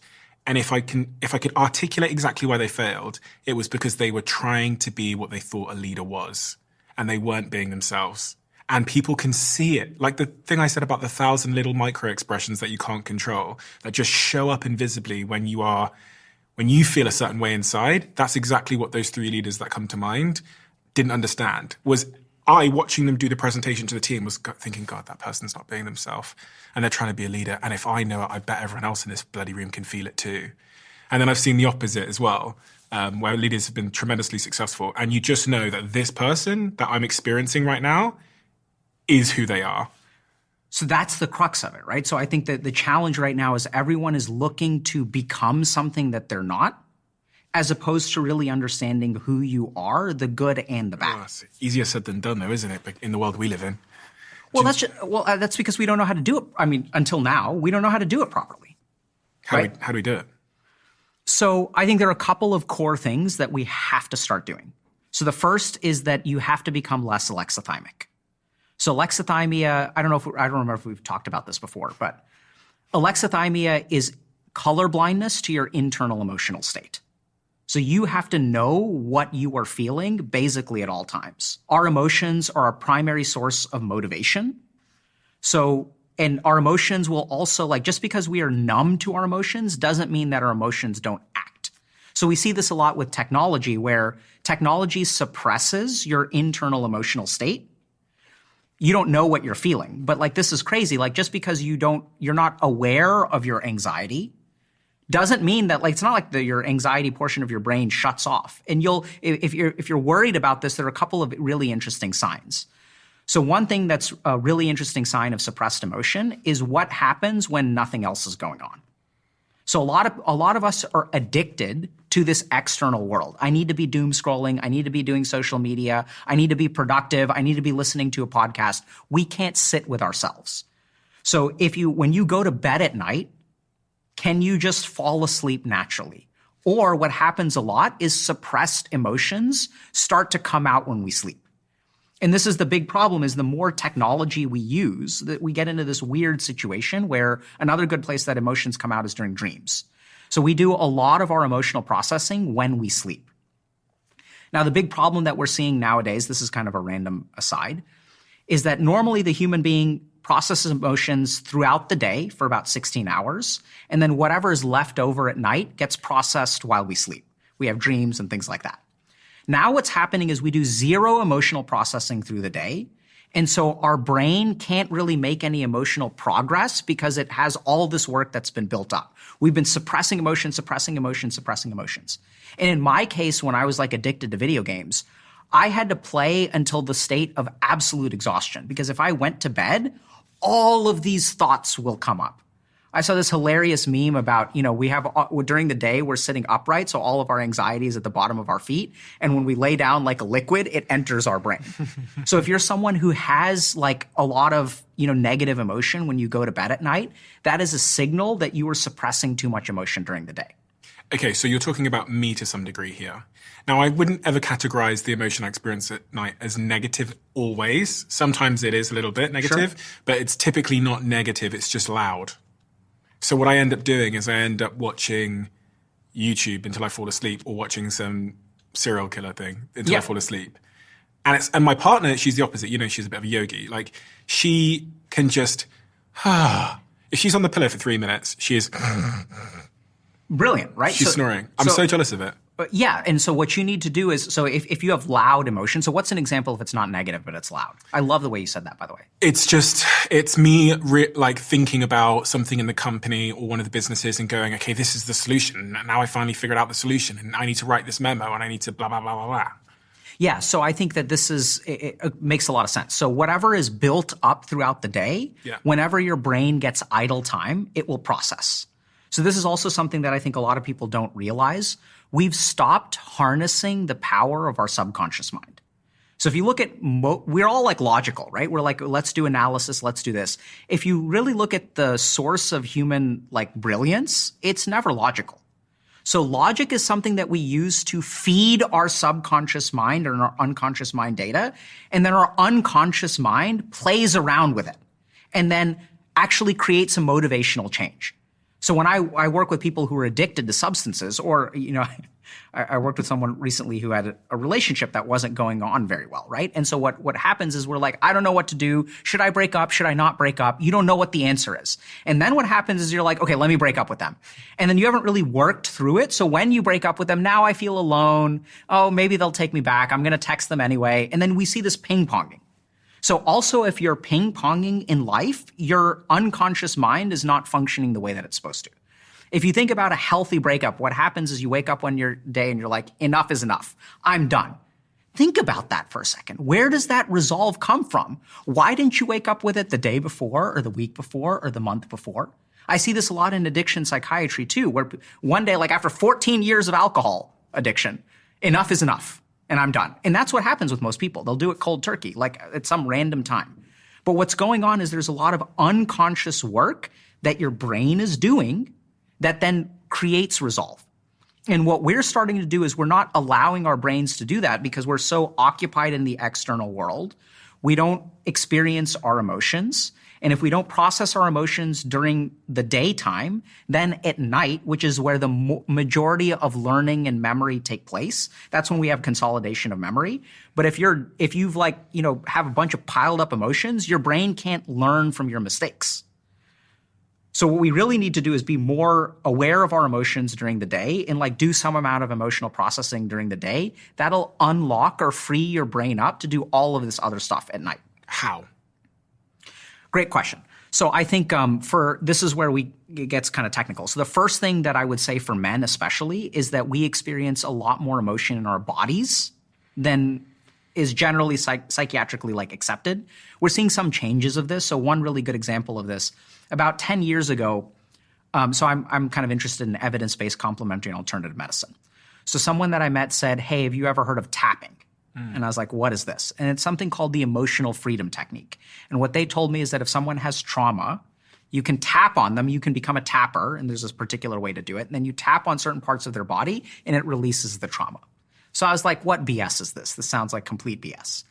Now, over the last decade, there have been several studies on it. There was recently a meta-analysis that came out that showed that tapping is actually pretty effective for treating trauma. And I was like, what the hell is this? This is wild, right? So even if we don't understand what the mechanism is, you can study whether people's trauma gets better or not.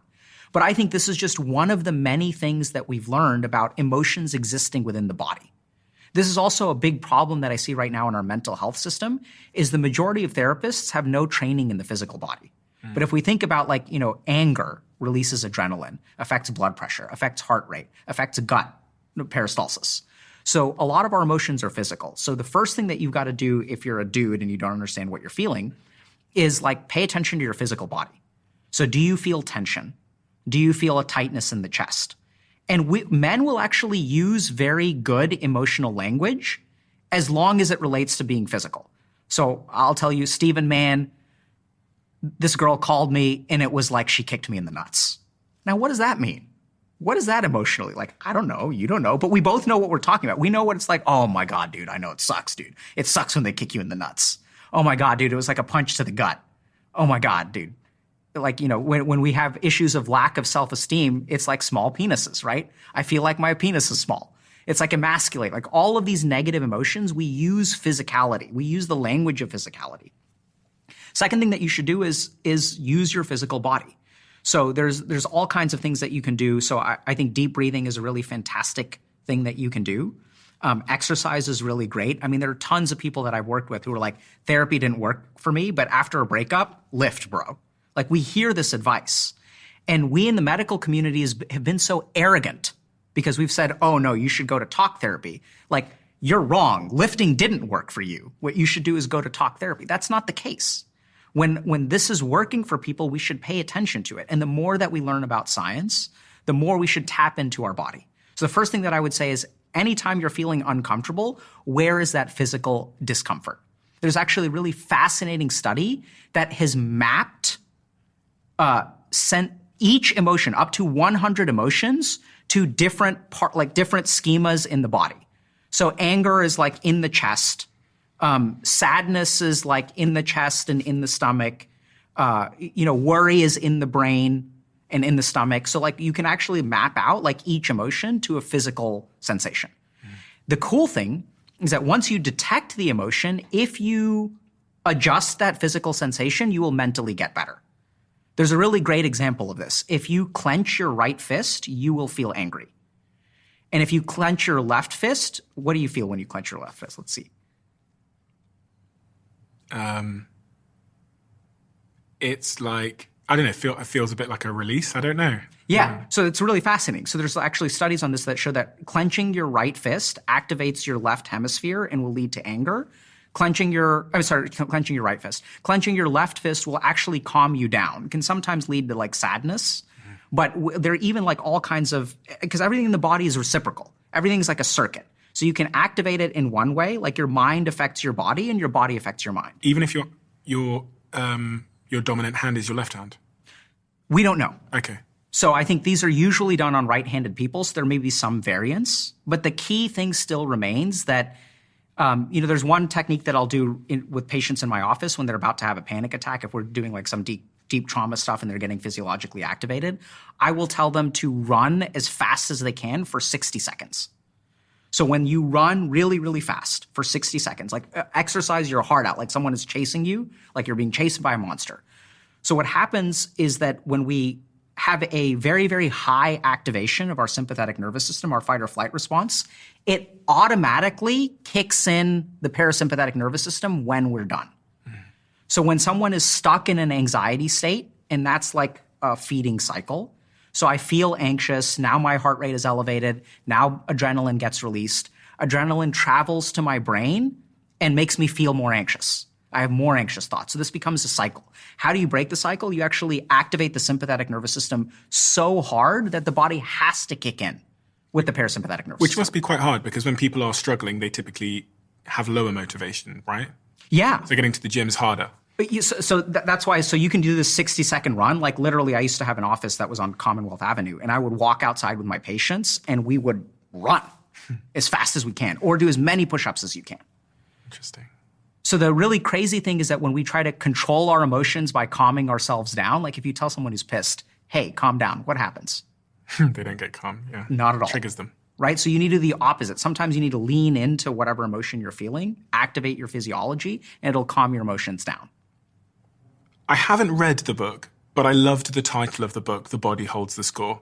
And I watched a summary of that book. And one of the things it talks about in the book is the role of yoga as one of the things that really helps people with certain mental health predicaments. And I was wondering if that sort of overlaps with what you're saying here. I don't do yoga, but a lot of people that do almost see it as a form of therapy. And it seems that there's been lots of research on yoga as a way to help with our stress, our mental health, with depression, anxiety, and all of these kinds of things.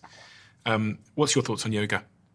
I think it's great. So I was a very serious student of yoga for about 7 years. I've recently reinvigorated my yogic practice. I think yoga is absolutely transformative for trauma. I think it can achieve health outcomes that we're not really fully aware of. And the simple reason for that is you have to look at the studies on yoga. So usually when we do a scientific study, we want to be like very careful from a scientific protocol standpoint. So we're going to take two groups of people, 200 people. So group number 1 is 100, group number 2 is 100. We're going to teach 100 people yoga, and then we're going to measure what happens after 12 weeks. The other 100 people are going to do something like exercise. So the key thing that we have to understand about studies on yoga is we're taking novices and we're teaching them yoga. They're still novices at the end of the study, and we see some health benefits. There are very few studies on yogis, right? There are a lot of studies on yoga, but a yogi is very different from yoga. So when you become an expert in yoga, So I do this work myself, and I teach my patients this kind of stuff. So you learn a lot about the way that your mind functions. I think there are a lot of correlations with CBT, but like yoga will teach us, for example, about our ego. And so how do you know if your mind is malfunctioning or not? So, like you were saying before when we were talking, you mentioned, how do I know if I'm wrong or my partner is wrong, right? How do you know if your mind is functioning properly? Mm-hmm. One of the biggest problems in the world today is that your mind comes up with conclusions. How do you know if your conclusion is right or wrong? Sometimes it's right, sometimes it's wrong. And we just assume that there's no way of knowing the difference. That's not true. So if your mind is operating in a pure way that's free from cognitive bias, which we also know scientifically, then your mind will come up with the right conclusions. So the question is, how do we remove cognitive bias from the mind? That's what the discipline of yoga teaches us. So 2 things to consider if you want to know whether your mind is thinking clearly or not. First of all, what emotions are you feeling? And if you say, I'm logical right now, I don't feel any emotion, that is factually incorrect. There is no point, 24 hours a day, 365 days of the year, blood is flowing to the emotional circuits of your brain. You are never not feeling any emotion. So the first thing we need to do is understand, yoga teaches us this, what is the emotional impact of our thoughts? The second big thing is, what is the ego saying? So if your ego is active, your ego will create cognitive biases. I feel insecure. So what I'm going to do is I'm going to do some mental gymnastics to put someone else down and elevate myself. Now what you're doing is mental gymnastics. You're adding a cognitive bias to help yourself feel better. So yoga, from a physiologic level, will balance our nervous system. It can do things like change our respiratory rate. About 18 minutes of yogic practice is what it takes to shut down cortisol production in our brain. So we know that cortisol will then affect all kinds of things. So yoga works on the physiologic level. It absolutely trains us mentally, right? So yoga, I think, is the most robust system of mental training that exists in the world. So how do you control your desires? How do you control your perceptions? All that kind of stuff. There's a lot of good trauma healing that can happen in yoga, which has to do with a slightly different concept. So I think yoga is incredibly useful and incredibly powerful. Trauma healing. I was watching something when you were talking about how people who have experienced trauma almost operate in defense in their lives. And earlier on we were saying that, people have these stories they've told themselves, I'm lazy, I'm this, I'm that. But when I heard you talk so articulately about how trauma makes us play life in defense, it made me understand maybe a lot of people that I know in my life that aren't overtly motivated and seem to struggle with things like discipline. What have we got to understand about the nature of trauma and the impact it has on us as it relates to our ability to show up and achieve our goals? Beautiful question. So this was one of the things that when I discovered this, it was transformative for me and transformative for my patients. So see, there are 2 kinds of people in life. There are people who have plans and goals and work towards those goals. They're I'm going to get up today and I'm going to advance towards my goals. I want to accomplish this in life. I'm going to get better at this. And then there are the rest of us who are I don't know how these people do it. I get up today and I struggle. I use a lot of willpower. I try to create habits. I'm trying to be like these people who are productive. But my default state, if you let me do what I want to do, I'm going to do nothing. Now, we look at this and we're how does this work? Are these people fundamentally different? So trauma is the big difference here. So let's understand, when we're developing as children, if we grow up in a traumatic environment, what will happen is there's actually something called the loss of the future dimension. So I'll give you an example of this, right? So let's say I go to my parents and I say, hey, I'd like to have a birthday party. Can I invite my friends over? And then parents say, sure. Next day, parents are drunk. They get mad at me. They're no birthday party. So what will happen if you look at traumatic upbringing is that children can't plan for the future. Any kind of future any kind of autonomy that they express, an abusive parent will shut it down. And this is highly controlling parents too. We see this so much in Asian and South Asian cultures where parents are you got to do this and you got to do this. No drugs, no dating. You're going to study. You're going to learn piano. So what we're actually doing, this is we see so many gifted kids that stall later in life because in these upbringings, we remove the ability for autonomy. When a child tries to express themselves, we shut it down. The second thing that happens is trauma is about surviving today. So I was working with a patient who, would be able to tell within the first 60 seconds to 5 minutes when their dad got home whether they were going to get beaten today. And so when people grow up in traumatic environments, and it doesn't have to be physical abuse, it can be highly controlling. It can be even like children who are parentified is kind of traumatic, where you have a parent who's very chronically ill and is depending on the kid to take care of everything. That's traumatic too. Because then what happens is your brain looks at your day and there's no point in planning for tomorrow. All of your brain's resources are about surviving today. How do I not get abused? How do I make sure that my parents don't notice me? Children who grow up in traumatic environments learn to be invisible. And so then something very important happens in the brain where it stops planning for the future, because any plan for the future can change depending on whether your parent is drunk or not. And then if I was going to have a birthday party, I told all my friends and I got canceled. Now that hurts so much. So what happens when we get traumatized is we go into survival mode. We go into protective mode. And this is even mirrored like physiologically, where we have two states of the body. We have our catabolic state, where we're breaking things down. We're trying to survive the moment. And we have our anabolic state when we are building for the future. Mm-hmm. So when I encounter a tiger and I get a burst of cortisol, cortisol breaks down my muscle tissue to provide me with enough energy to survive. We are sacrificing the future to plan to survive the present. And that happens on a physiologic level. It happens on a mental level. So when you grow up in a traumatic environment where you are punished for thinking about the future, you can't plan for anything because your home environment is so chaotic. There's no rules, no organization, and you're focused on survival. That becomes baked in. And what happens when these people grow up is that they are bound by external stimuli. If there is some kind of pressure from the external environment, then I can act. But I cannot derive internal sense of motivation at all. Because now that there's an external deadline, I have to survive that deadline.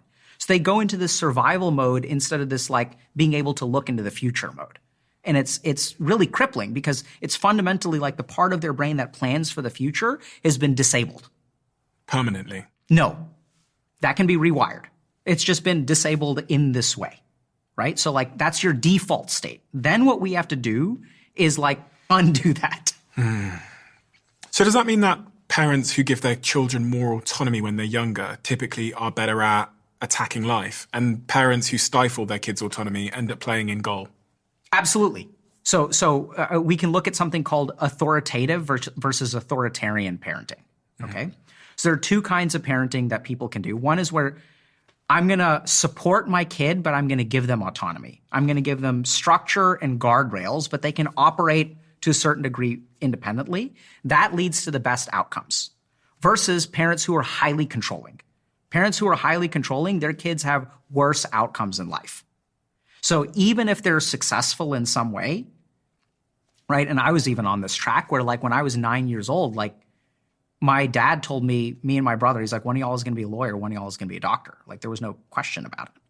I had to become a doctor. And then my brother was older. He went to law school. So I was like, I have to go to med school. And so what happened is I struggled a lot with autonomy when I was in college and failed out and all that kind of stuff. And I'll work with so many people like in residency. I was running this program where I did like, wellness for medical residents, surgical residents, emergency room residents. And what I saw is that a lot of these people have invested a lot of this time into this dream, but they're not happy. So now they're kind of just like living on autopilot and they don't like know what to do about it. They're unhappy, but now you feel stuck. You've committed to this path. So how do we turn ourselves around if we are one of those people who find ourselves playing in goal in life? How do we become an attacker? How do we become autonomous and a self-starter like you described? Is there a system, a way, a process? Yeah, so I think so it's complicated, but I think we know there are a couple of different steps that are involved. So the first is you have to be safe. So if you're in a position of life where you are constantly stressed out, it shuts off your capacity for neuroplasticity. So the first thing that I recommend to people is like, if you're in a toxic relationship, if you're in an abusive home, do whatever you can to create some pocket of safety in your life because the growth has to come from there. So it's like super basic stuff. Second thing that we have to do is learn how to regulate our emotions. So if we don't know, first of all, what we're feeling, then our emotions will act in ways that are very self-sabotaging. So we have to decompress our negative emotion, because otherwise the negative emotion will fuel things like addiction. So if I don't have a healthy way of processing my emotion, my brain, because it's trying to survive, will start drinking alcohol, because that's the only thing that works. So we have to develop some degree of emotional regulation. Now, this is the really cool thing. So if you look at, so Stephen, let's talk about you for a second. Is that okay? No, I'm joking. So are you a survivalist, or are you like looking forward? I'm looking forward. How does that work for you? How are you able to look forward? Like what's your inner experience? I've always looked forward. I've always had to look forward. I've not really had a choice in life, I don't think. I think my parents were so absent that it created an environment where I didn't have a choice. It's like if you wanted lunch money, it's not going to appear out of anywhere. If you want to eat today, it's not going to appear. Parents aren't home, so you have to go figure stuff out. I had the same external pressures of trying to fit in at school, or all these pressures that anyone has, but I had an absence of dictation. So I had to figure it out and run experiments. So as an adult, I'm still doing that now. Okay, that frightens me. So my guess is that if you try to sit still, you start to panic. Oh, I really struggle with stillness. Okay. Yeah. So you have a different problem. Not the answer I was looking Did you find for. out I was a psychopath or something? What have you figured out? No, I mean, so you can't be still, right? So this is trauma. Like, I mean, I can't diagnose you with anything, but I want you, this is actually a great example, because your productivity is running away from something. Does that make sense? Yeah, 100%. Right? It's crazy. Like, you're not running towards something. You're not building something. I mean, you're building something. You're building something great. Yeah. And I see this so much. It's a concept that I call toxic fuel, right? But you're like, oh my God, unless I build something, because you're panicked. Like, if I don't do it for myself, no one will do it for me. That's fucking sad, bro. Is it? Yes. Right? So like we're talking about having kids one day. Like, do you want your kid to be able to count on you, or do you want them to grow up in an environment where like they can't count on anyone? They have to if they want lunch money, they have to go out and get it. I would rather them be able to count on me and our parents. You're getting emotional. Yeah. Why? Are you getting emotional? No, because I'm so used to it. I'm so accustomed to it.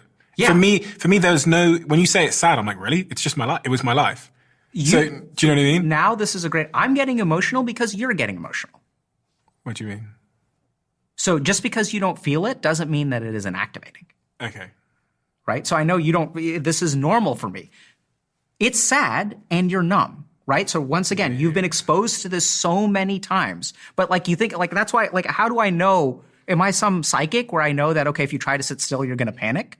Like, no, like I'm getting that from you. Does that make sense? Yeah. Some of it's logical, but like you know, you say I'm looking forward. It's just the way that you said it implies for me like what is going on in your mind. There's a desperation to your forward momentum. Yes. Right? That's not good, bro. I know. Right? But here's the problem: is you love it. You love it because if you didn't have it, where would you be? 100%. I completely agree with everything you're saying. You're not answering the question. Oh, you want me to answer the question? Where would I be? No, I want you to think about why it's hard for you to answer the question. I didn't even hear the question. Okay. Where would I be? That's interesting in and of itself. Yeah, I didn't even know it was a question. So where would I be if I didn't have it? I don't know. And I think about this a lot. I think about this all the time. Because sometimes you can like fantasize about living a completely different life. And I put myself there on the beach or in Bali or something, and I just go like that. I would be so irritated, like irritated, not as in like annoyed, irritated as in, as you said, like not being able to sit still. I would be so like, I'd end up building a hut, or I'd end up like, you know.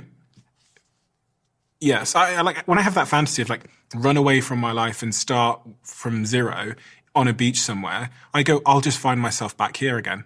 Because I'll do something on the hut, I'll build a skyscraper on the hut or something. Trauma is not really the right word, but it is kind of the right word. So this is what I mean. So you are controlled by these impulses within you. I would say yes.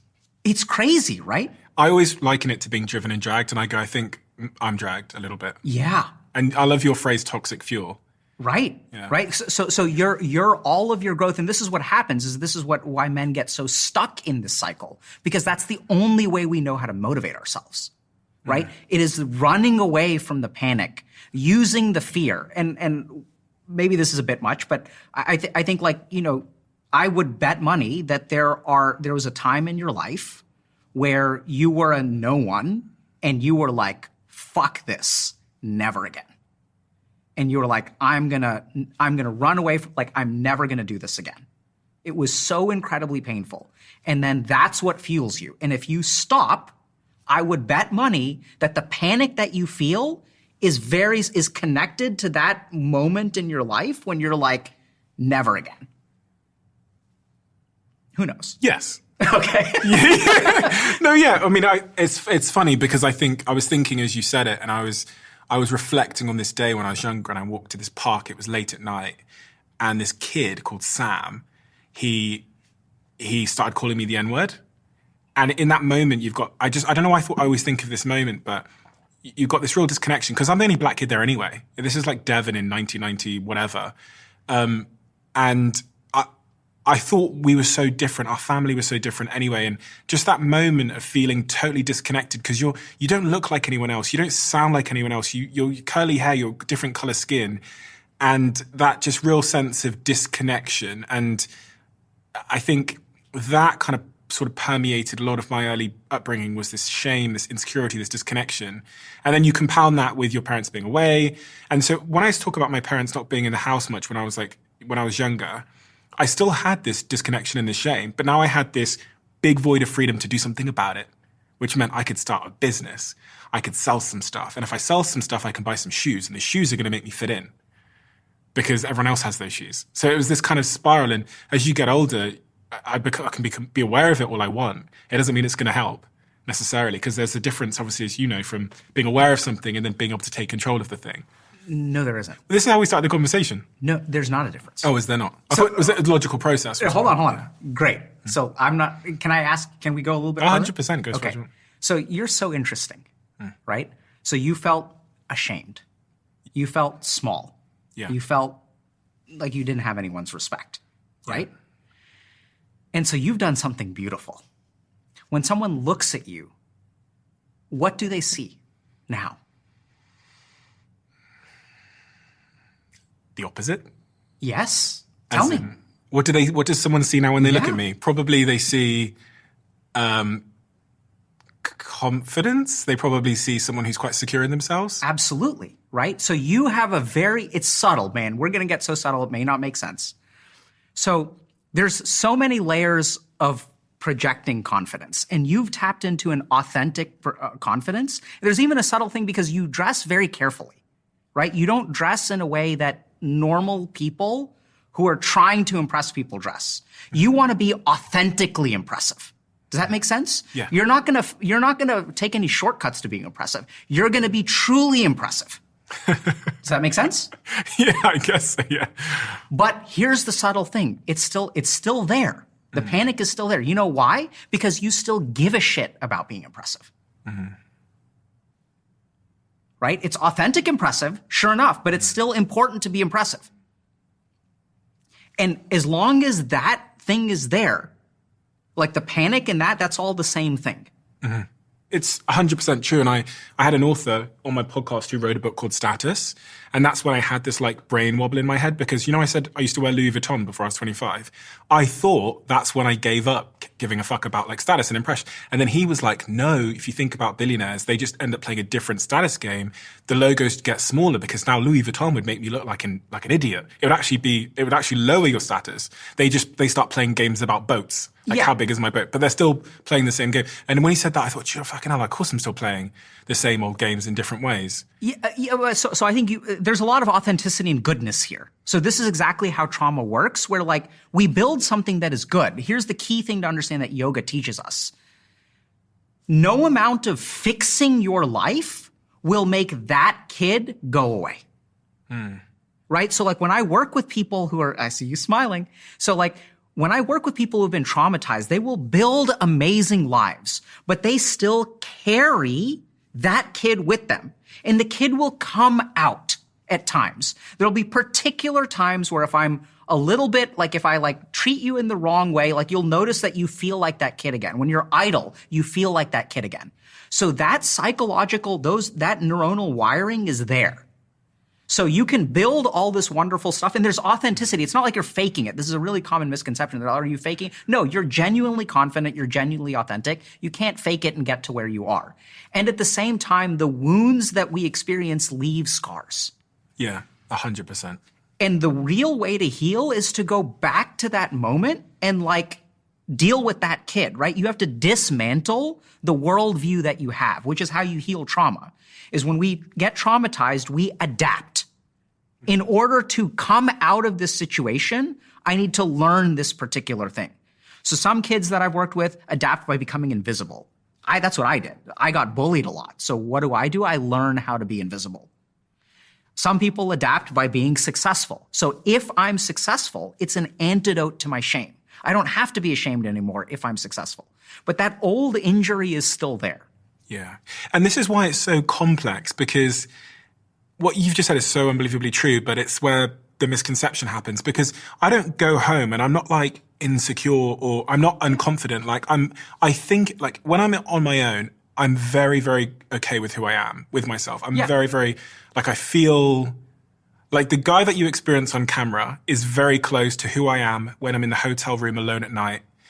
However, it doesn't mean that I still don't have those like childhood bruises and that they can't be pressed by various things.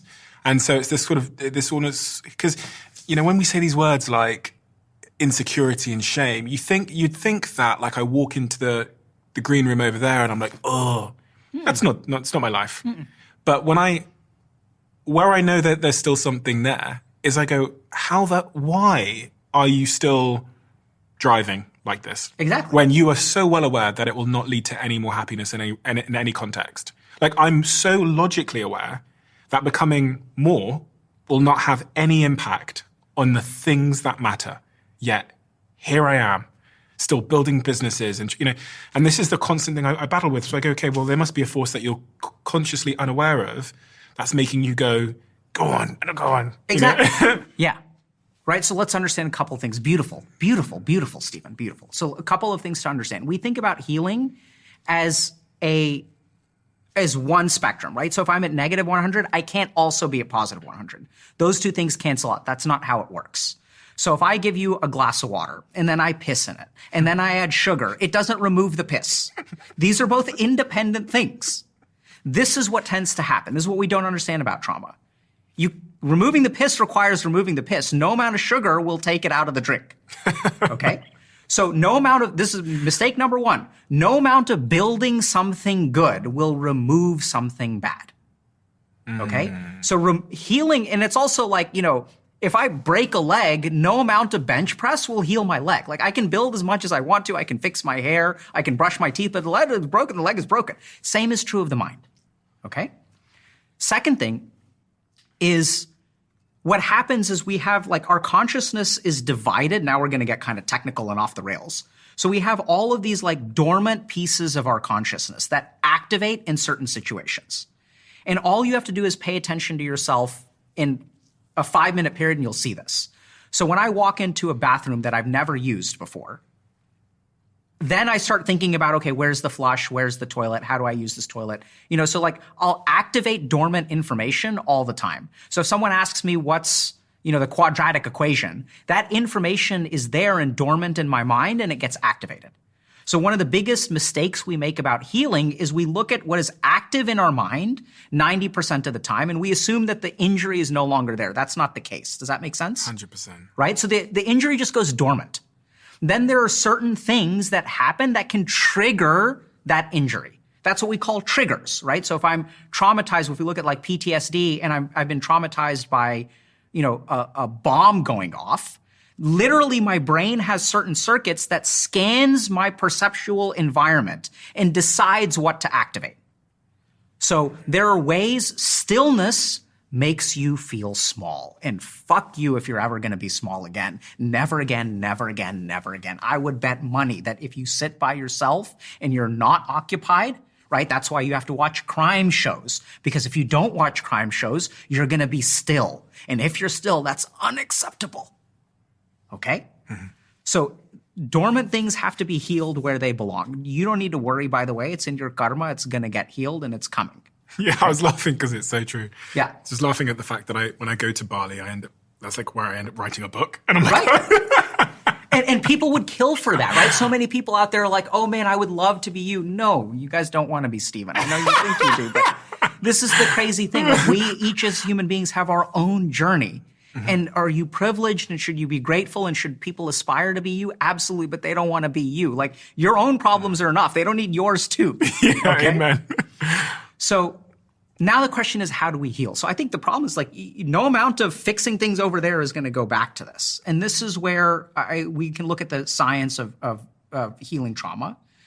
So here are the steps. First thing is safety, so that we can get neuroplasticity. Second thing is emotional awareness and emotional regulation. And this allows us for number 3, which is really important, which is identity. So if we look at our human sense of identity, how do you develop an identity? So if I were to ask you in 3 sentences, Stephen, who are you? My identity? Yeah. Tell me, who's Stephen? To myself or just to the world? Or is that the same Tell thing? me about who's Stephen. I'm an entrepreneur. I am I guess I'm a podcaster now. And I am, I was going to say, a Manchester United fan. Okay. So I think those are 3 features, right? So yeah. I've read your bio. So the other thing that you tend to do in your bio is there's a narrative, right? You were a college dropout. Yeah. You started a company, right? You talked about this Louis Vuitton bag phase, and then there's the post-Louis Vuitton bag phase. Yeah. And even before we had this podcast, you were talking to me about the phases of your life. Yeah. So identity requires a timeline. Okay. Now, the interesting thing is, if we look at the formative moments of your life, they all have emotion. Mm-hmm. So this is what's really important. If you have an identity that is bad in any way, you can never change that identity without emotions. So what happened, so when I tell my story, it's like I was a kid, 9 years old, I got put on these expectations, dropped out of college, went to become a monk, went to medical school, became a doctor. Now I started this whole helping random people on the internet thing. So each of those were emotional experiences. So who we are is a narrative of our most emotional experiences. And we see this in all of our like superhero movies, right? Batman had this tragic experience where his parents were shot by the Joker, and then he became something, right? There are all these moments, these powerful emotional moments.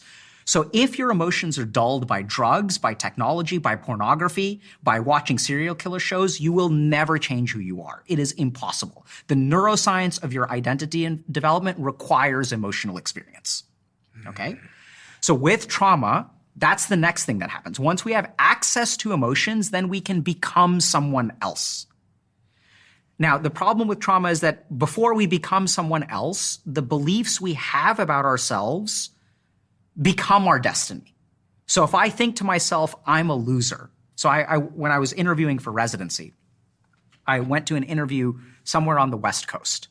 And the director of the program called me in at the end of the interview, and they're like, we don't understand why you're here. And I was like, what do you mean you don't understand why I'm here? And they're like, your application is really good. You could end up at any program in the country. Like, why did you pick us? And I was like, I picked y'all because I liked the way that your hospital works, and I like that the city it's in, and I'm super into complementarity. Like, what do you mean, why am I here? Right? But the way that he approached it with a lack of confidence, he's like, our program sucks. And they had some problems at the program at the time, so it kind of makes sense. But this becomes a self-fulfilling prophecy. If I go into a job interview and I feel a lack of confidence, if I believe I'm a loser, then I'm not going to get the job. You used to go to clubs and buy bottles of champagnes and thought that you were a loser, didn't end up where you wanted to go. So this is what a lot of people don't understand. Everyone's focused on productivity. But the single most important thing that will determine your future is your sense of who you are. And that's not like some, spiritual, get connected with you. This is like fucking science, right? If you believe you are a loser, the empathic circuits of other people's brains will detect that in you, and they will treat you like a loser. You carry who you are with you. That's why you get into failed relationship number 1, failed relationship number 2, failed relationship number 3, until you changed. And when you change, your sense of identity changes, then your future will change. The last thing to do is, on a more microscopic level, look at these responses within yourself. So you asked me at the very beginning of the podcast, and now we're coming full circle. How do you start understanding yourself? So you look at the drives within yourself, right? Why can't I sit still? And this is going to be so hard for you, because if I told you, this is hilarious. If I told you, Stephen, if you want to heal your trauma, you need to go to Bali, you need to sit on a beach, and you need to do nothing. You will still turn that into growth and progress. Because what you'll say is, oh, this is what Dr. K told me to heal my trauma. So now I'm doing even more important work than a podcast for 10 million people on the internet. Now I'm doing the healing of my trauma, which is the goal. And you're still running away from yourself. There's no way you can run away from it. Your mind will transform the very thing that you do into the problem. And that's what trauma does. I'll give you a chance to respond, because I've been... No, I'm waiting for the solution, Dr. K. Yeah, so, I mean, in your case, I think it's like sit. Just sit. And you have to be careful, because if your mind turns the sitting into a goal that I have to achieve, oh, I need to sit, and that will be my growth. No fucking goal. Just sit. Waste your time. What you need to learn how to do is waste your time. Do nothing. Sit. Be with yourself. And watch out for that mind. The second thing is awareness, okay? So as you sit, you will notice all of these things come up. So this is like, you asked me a question at the beginning, how do you start? So what I would say is sit for 5 minutes, 15 minutes. Sometimes we'll tell people to stare at a wall for an hour. And just look at what on earth goes on inside you. You will discover that it is a zoo of thoughts, feelings, emotions, drives, panics, worries, distractions. Your internal environment is such a mess. So what we need to do is just kind of calm that stuff down by like just letting it kind of run out of steam. So this is a principle of the mind that if we feed our mind, it'll continue to grow. But like what we need to do is just let it run out of steam. So just sit and do nothing for a while. People don't realize the part of our brain that exerts willpower has something to do with this part of our brain called the anterior cingulate cortex. The anterior cingulate cortex is a piece of where willpower comes from, but it is also the part of our brain that monitors conflict.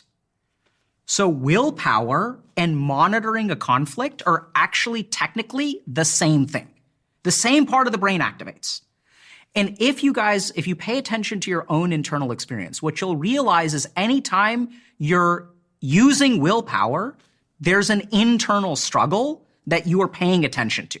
It's like, I don't want to order chicken. I want to order fried chicken. So there's a monitoring of the conflict that goes on. That's anytime you're exerting willpower, there's this thing this way and this thing this way, but you are aware of it. You can't exert willpower if you're behaving automatically, right? That's why it's so easy to get lost in doom scrolling, because you're not even aware of what you're doing before, and then 4 hours have gone by and you're like, what? What happened? You're not aware. So this is the crazy thing from a neuroscientific perspective, and this is what the yogis will teach as well. Awareness is willpower. Awareness is self-control. And I've worked with tons of addicts. They come up for air, and maybe you've done this, and maybe people at home have done this. You go on this binge, and then you come up for air, and you're like, what have I been doing for a couple of days? What I've been doing for a couple of hours? Then you gain that awareness again. So the more that you are aware in the present moment, the more your problems will literally melt away. It's like crazy. I don't quite know how it works, but this is what yoga teaches you, that as you are aware, you stop rejecting things, you start accepting things, you focus on the present. All this stuff that everyone talks about is actually rooted in awareness. And we live in a society where if I say you don't need habits, you don't need willpower, you don't need discipline, all you need is awareness, people will reject me. That doesn't mean it isn't true. And the more that you explore awareness, the more you will realize, like I used to think it was like 50-50. I'm now at like 90% of the problem is awareness. I know it's weird. But no, but does that, because we tend to look for solutions that involve action. Mm-hmm. Like, buy that thing, make that list, go to that meeting, watch that thing. It's all about action, action, action as a solution to our problems. So I was expecting you to tell me that the solution to everything we've discussed here is like this 7-step process of like, write this thing down, say this thing, and, you know. Okay, so let's understand this, okay? You work really hard, Stephen. Is it hard to work hard? For me? Yeah. No. Okay. So now we have to understand, why is it not hard for you to work hard? Why is it not hard for me to work hard? Because it feels good to work hard? Absolutely. So your problem, see, this is the whole problem that everyone makes. So Stephen, you started a company when? First one I was very young, but we won't count that because I didn't register the company. So the first one that was registered would have been when I was 18. Okay. And you've started how many companies or been involved in how many companies? 10, 20, yeah. And made like millions and millions of dollars and stuff. Mm-hmm. Yeah, right? Mm-hmm. Started a podcast. You've got how many millions of subscribers now? Across the platforms, maybe 10 million. I don't know. Cool, right? So like this is a lot of work. And everyone's like, oh my God, I want to be like Stephen. But the whole thing is, it's not hard for you. It's hard for you to not do it. So this is what I'm saying. You don't need to focus on the action. It's the internal thing that drives you like a fucking slave that is responsible for your success. If someone else wants a fraction of what you have, 10% of what you have, they don't need to duplicate your actions. They need to duplicate what's going on the inside. This is exactly my point. They need your toxic fuel. Yeah. Toxic fuel is on the path to happiness. Right? Can be. Yeah, I mean... Because you're doing pretty well. Do you know what, though? This is maybe... I don't know how this throws a spanner in the works of this, but I've never felt unhappy. And I've always struggled with... When I used to say to people, and because time is past now, it's sometimes hard to know how you felt in the past, but I say to people that when I was 18 years old, and I would just dropped out of university, and I was starting this first business, and my parents weren't speaking to me, I was poor and all these things, I was shoplifting, food... I was as happy then as I am now. And like, when I say that to people, I know it sounds like motivational bullshit or something, but in that moment, I had forward motion. I was excited about life. I thought that everything that in my objective reality was just the stepping stone to becoming. And so I was so excited. I was so happy about life. And I feel the same now. Yeah. So despite everything we've discussed, I feel happy. When I'm alone, I'm happy. Yeah. And you know, that's, yeah. Yeah, great. So I think that makes a lot of sense. Or I'm bullshitting, but I don't. No, you're not bullshitting. Yeah, I think I'm I'm like double guessing myself now. No, you're not bullshitting. Yeah. So let's understand the subtlety here. Yeah. So the stages of unhappiness to happiness. There's unhappy in all situations, unhappy in some situations, happy in some situations, happy in most situations, and then moksha, enlightenment, mukti is happiness in all situations. Happiness that is completely independent of your circumstances. That's the stage that you're at. Because we can make you unhappy very, very easily. Yeah, that's true. Right? Yeah. And it kind of makes sense. This is what happens is we start to craft a life that makes us happy. That's the first step. Totally good. But then what happens is that we are still dependent on the external life for our happiness. And that will never work 100%. So what's this mukta you mentioned? Mukti is moksha, enlightenment, nirvana, all same thing. How do we get there? How do you get there or someone else? Are you there? No. How do I get there? How does anyone get there? You sit by yourself and don't do anything. For how long? No. Can't ask that question. Yeah. So the moment that you ask that question, there's a goal. There's a future dimension. There's an objective. You have to exist without an objective, and that'll move you in the right direction. Just be, for no reason, for no purpose. Recognize that all of this stuff, this is going to get kind of weird. No matter what you do in the world, you're still existing, right? So you need to remove all of the stuff and just exist. That's what moksha is. Pure existence. without attachment, without feeling, without thought, without goal, just being. And the crazy thing is we're all doing this all the time. We're all existing all the time. I hear this loud voice from all the high-performing individuals that listen to my show shouting, and it's also coming from my brain as well, which is, Dr. K, if I take this advice and if I just sit, how am I going to pay the bills? And won't that cost me my motivation? And if it costs me my motivation, then it will cost me my purpose, this art business I've started, this cupcake shop I'm running, that's giving me so much excitement in my life. When I lose my motivation if I just sit? Yes and no. So the first thing we have to understand is yes. So someone who's enlightened is not compatible with a regular life in some ways. So let's understand that that's what happened to Buddha. He was a king. He was married. He had a kid, was loved, was powerful, and was like, I'm done. Is that Buddha? How we pronounce it incorrectly? Yeah, Buddha. Yeah. Buddha. Same thing. Okay. Yeah. Gautam, Buddha. Right? So in a sense, it is incompatible with life. The second thing is that you have a motivation, right? But once you exist in the world and you are just being without anything, you'll still act. In fact, acting will become even easier. And that's hard to understand because we are so used to toxic fuel that it's kind of like, so if you have kids one day, you'll understand this. The best I can do is an analogy. So when a kid comes up to you and is crying because, my doll has gotten wet, okay?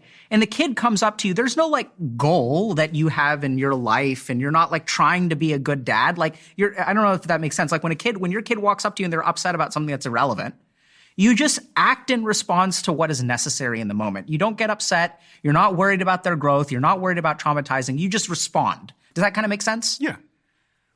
And so the other thing is if I'm walking down the street and someone is carrying groceries and I hold the door open for them, I just respond to the environment. So what actually happens the closer you get to this state is you can absolutely be productive. So what I found is that the closer I get to the state, the more productive I am. But now what I'm doing is just responding to the environment around me. I'm not driving anywhere. I'm not going anywhere. I'm just responding. And that's beautiful. It's liberating. There's no goal. There's no falling short of. There's no achievement. There's just, I'm going to do what needs to be done in the moment. If I'm sitting in the emergency room and I'm on call and a patient walks in the door, I'm going to take care of the patient. If they don't walk in the door, I'm going to do something else. How is that different to reacting? Because reacting sounds a little bit more emotional, whereas you're saying respond, it sounds like emotion has been removed from the situation to some degree. So in a sense, it is I'm responding to the situation. But oftentimes when we react emotionally, we are carrying something with us from the past into the present moment. That will cause you all kinds of problems, right? So if I have infidelity, I worked with a patient who had a problem with infidelity in their partner. And then when they're dating the next person, their fears of infidelity from the past come into the present. And then they react to the situation. They don't actually perfectly respond to the situation. They color the situation with their baggage. That's not clean responding. So when I am on call and my friend tells me the night before, oh yeah, we had 0 patients, I slept all night. And then a patient walks in the door and I think to myself, why am I so unlucky? The majority, or even arguably all of our unhappiness in life is because of what we carry with us. So how do we get to that place where we just respond? So I think it's we have to heal that inner child and all that kind of stuff. Yeah. We have to remove all of our past from our mind. And then we have to remove all of the future from our mind. We have to strive for nothing and just be what you are. Just be. It's kind of hard to understand, but you just got to do it. There's not more methodology is not going to work. That's what's so confusing about it is you keep on asking me questions. I've already given you the answer. You just don't like it. No, because I'm just, sometimes it's good to hear the same thing again. But also because I know I'm asking these questions in part because I know it's obviously the logical question that anyone who just heard you say this revelation about responding is going to go, how? So what I would say is just sit down. Yeah. And pay attention to yourself. That's it. That's it. I mean, you can do all the stuff. We've given you lots of techniques over the course of the last couple hours. But like at the end of the day, just sit down and explore yourself, be with yourself. Impulses come up and then ask yourself. So on a practical sense, you're going to have drivers towards things and ask yourself, why do I feel this way? Why do I need to do this? Why is this easy for me and why is this hard for me? And the more that you explore that, the more you will understand and then the more neutral you will become. And when you're fully neutral, then let me put it to you this way. So if you don't care about what you eat, it's not like there's no suffering and whatever you get, you'll be happy with, right? So it's like our caring that causes the problem. So we need to move towards this neutrality and then actions become easy. Because if I don't care, if I'm not attached to something, then I can study or I can play a video game, makes no difference to me. Oh, do you want to watch a comedy or a horror movie? Makes no difference to me. Then life becomes fun. You can just enjoy everything and there's nothing to worry about. And I think it starts with just being with yourself and understanding where your internal drivers come from. Because we don't get to choose the person that we become. Our brain makes adaptations every single day. You don't get to edit what you learn. Does that make sense? Yeah.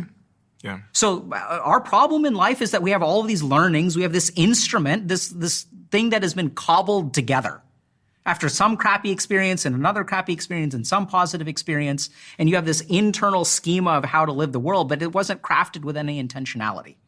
So the first step is to be aware of like, what is this roadmap looking like? What is the blueprint? And the more that you understand this stuff, the easier it will become. Would you recommend starting your day with a little gap for this 100%. awareness practice? I think it's brilliant. My partner does that. She spends the first sort of 20 minutes of the morning. She just goes and sits in a room by herself and does nothing. And I just look at her and go, what a psychopath. Yeah, right? So beginning of your day or end of your day, sunset, sunrise, and you can do a meditative practice. Meditative practices will get you here too. Sometimes that's actually easier because it gives your mind some kind of goal to move towards. I'm going to try this. Okay. I'm going to try this and I'm going to text you and let you know how I get on. I'm going to try in the mornings when I wake up to just stay away from all devices and just sit. And I'll let you know how I get on. And I'll be honest with you. Yeah, be honest with me. Yeah, I will be. And even if I can't do it, I'll be honest with you. Yeah, and that's okay. So the one thing I would ask is that if you let me know how it goes, may not go well. You got to give me a chance to give you a second thing to do. Okay. Why? Why'd you say that? Because I think we're asking too much of you. Okay. You think I'm going to fail? Be honest. Yes, I think you're going to fail. But I think the problem is that if I tell you you're going to fail, you're going to try to succeed and we make a goal out of it. So we've already failed. Like, so just give me a second chance. Okay. I'll figure, we have to trick you into doing it. We can't let you know that we're doing it. Okay. Reminds me of what you were saying about your wife giving birth before we started recording about lay on your left, the kid likes it. Yeah, so the mind is so tricky, right? So the mind will craft a goal for you out of this. And if I tell you, Stephen, you will fail, I'm not trying to manipulate. I'm worried that if I tell you you're going to fail, you're going to do it. It's so interesting what my mind did there as well. And it's just, and this is so icky, but I'm going to be honest because it's just, what's the point? This is called the Diary of a CEO. So even when I thought about doing that, like, I was like, okay, so sit in the morning, spend 20 minutes just being, and then do that, try and do that, Steve, for like a week or 2 weeks, and then you can come back on the podcast and tell people about it. And I'm like, that's fucking, you just made this about an external thing again. Good. Brilliant. Brilliant. Brilliant. Brilliant. You know why? What's brilliant about that? Awareness. Exactly. Yeah. Change is happening. Change cannot happen while you're blind. Good diagnosis precedes good treatment. So this is the other thing, really interesting, right? So one last thing, I know we're running long. So this is a habit for you, right? Yeah. For a habit to be, this is a very simple technique to demolish any habit. A habit is automatic. That's what makes it a habit. That's why we love habits. Why is everyone so obsessed with habits? Because if it's a habit, then it happens automatically. If it's a habit, I don't have to work hard. I want to program myself so I can be lazy. So all you need to do to demolish a habit is awareness. Because literally, the circuits involved in your brain are completely different. The habit circuitry in your brain is the endocannabinoid system. Awareness of the present moment is your anterior cingulate cortex and your frontal lobes. You cannot have a habit and exert willpower at the same time. That's the whole point of a habit. So as you become aware, Every time you catch it, Stephen, it will chip away at it. It'll get cut away 1%, 1%, 1% until it disappears. Catch it as many times as you can. Is this in part why it's useful to keep a diary? Or to write sort of... It can be. Diaries have all kinds of other mechanisms. So just a couple of quick ones. So one is that diaries slow down the pace of your thinking, because when you write slower than you think. So you meditate on the thoughts a little bit more. The second thing is that when we think in our head, we're using some circuits of the brain, but when we write, we are activating our sensory inputs. And our capacity to learn from our sensory inputs versus thinking is actually way higher. Right? Yeah. So it's like activating a completely different part of the brain. We're slowing down our thoughts. So slowing down thought and activating our sensory inputs is part of why a diary is useful. The other third thing with a diary being useful is that when we think in our mind, we end up in a different place from when we write. So it's a lot easier in our mind to end up with habitual patterns of thinking. In a diary, it's way harder to end up with habitual thinking. So you will explore yourself more effectively using a diary. When I look at the first pages of my diary, I find a guy that's constantly, and this is really why the Diary of a CEO came to be. The start of the podcast was me sharing my diary, the things I'd written in my diary every day. Some of those early episodes that I made were about the subject of purpose, which is something I've heard you speak a lot about. And that's kind of where I wanted to end our conversation today, is so many people, and I know this from the comments and DMs I get, are struggling to find their purpose. Now, even as I say that, I go, I've loaded the question because I've said find, which insinuates there's some kind of search. And purpose is a singular word, so it indicates that there's one. But you know what I'm saying. What is that people are looking for, and why are they struggling to find it? This is very simple. You can look at any human being on the planet, and you can see that they all gravitate towards something, which is internal peace. So our hunger gives us a sense, when we eat, then we have internal peace. Thirst gives us a sense of wanting to drink, and then we have internal peace. When we want self-respect, the feeling of a lack of self-respect is a lack of internal peace. So this is what's kind of weird, is that we're chasing all of these things outside of us to create an internal state, right? So no matter what you do in life, at some point your actions are going to cross the barrier of the external to the internal and will make you feel a certain way. Why do we get married? To create a particular feeling. Why do we give someone a kiss? To create a particular feeling, right? So everything we experience within us. Now, why is it so hard for people? So we're all looking for inner peace. That's just it, period, right? And then the question becomes, what makes it hard? Very simple, because we're looking for it in the wrong place. So we're all looking for it outside of us, right? So we're looking, and then what happens is if we look for inner peace from the outside, so if I get inner peace because people tell me, Alok, you're so great. Now what happens is that peace lasts only as long as people are saying it. And the real reason we're screwed is because the biological organism develops a system of tolerance.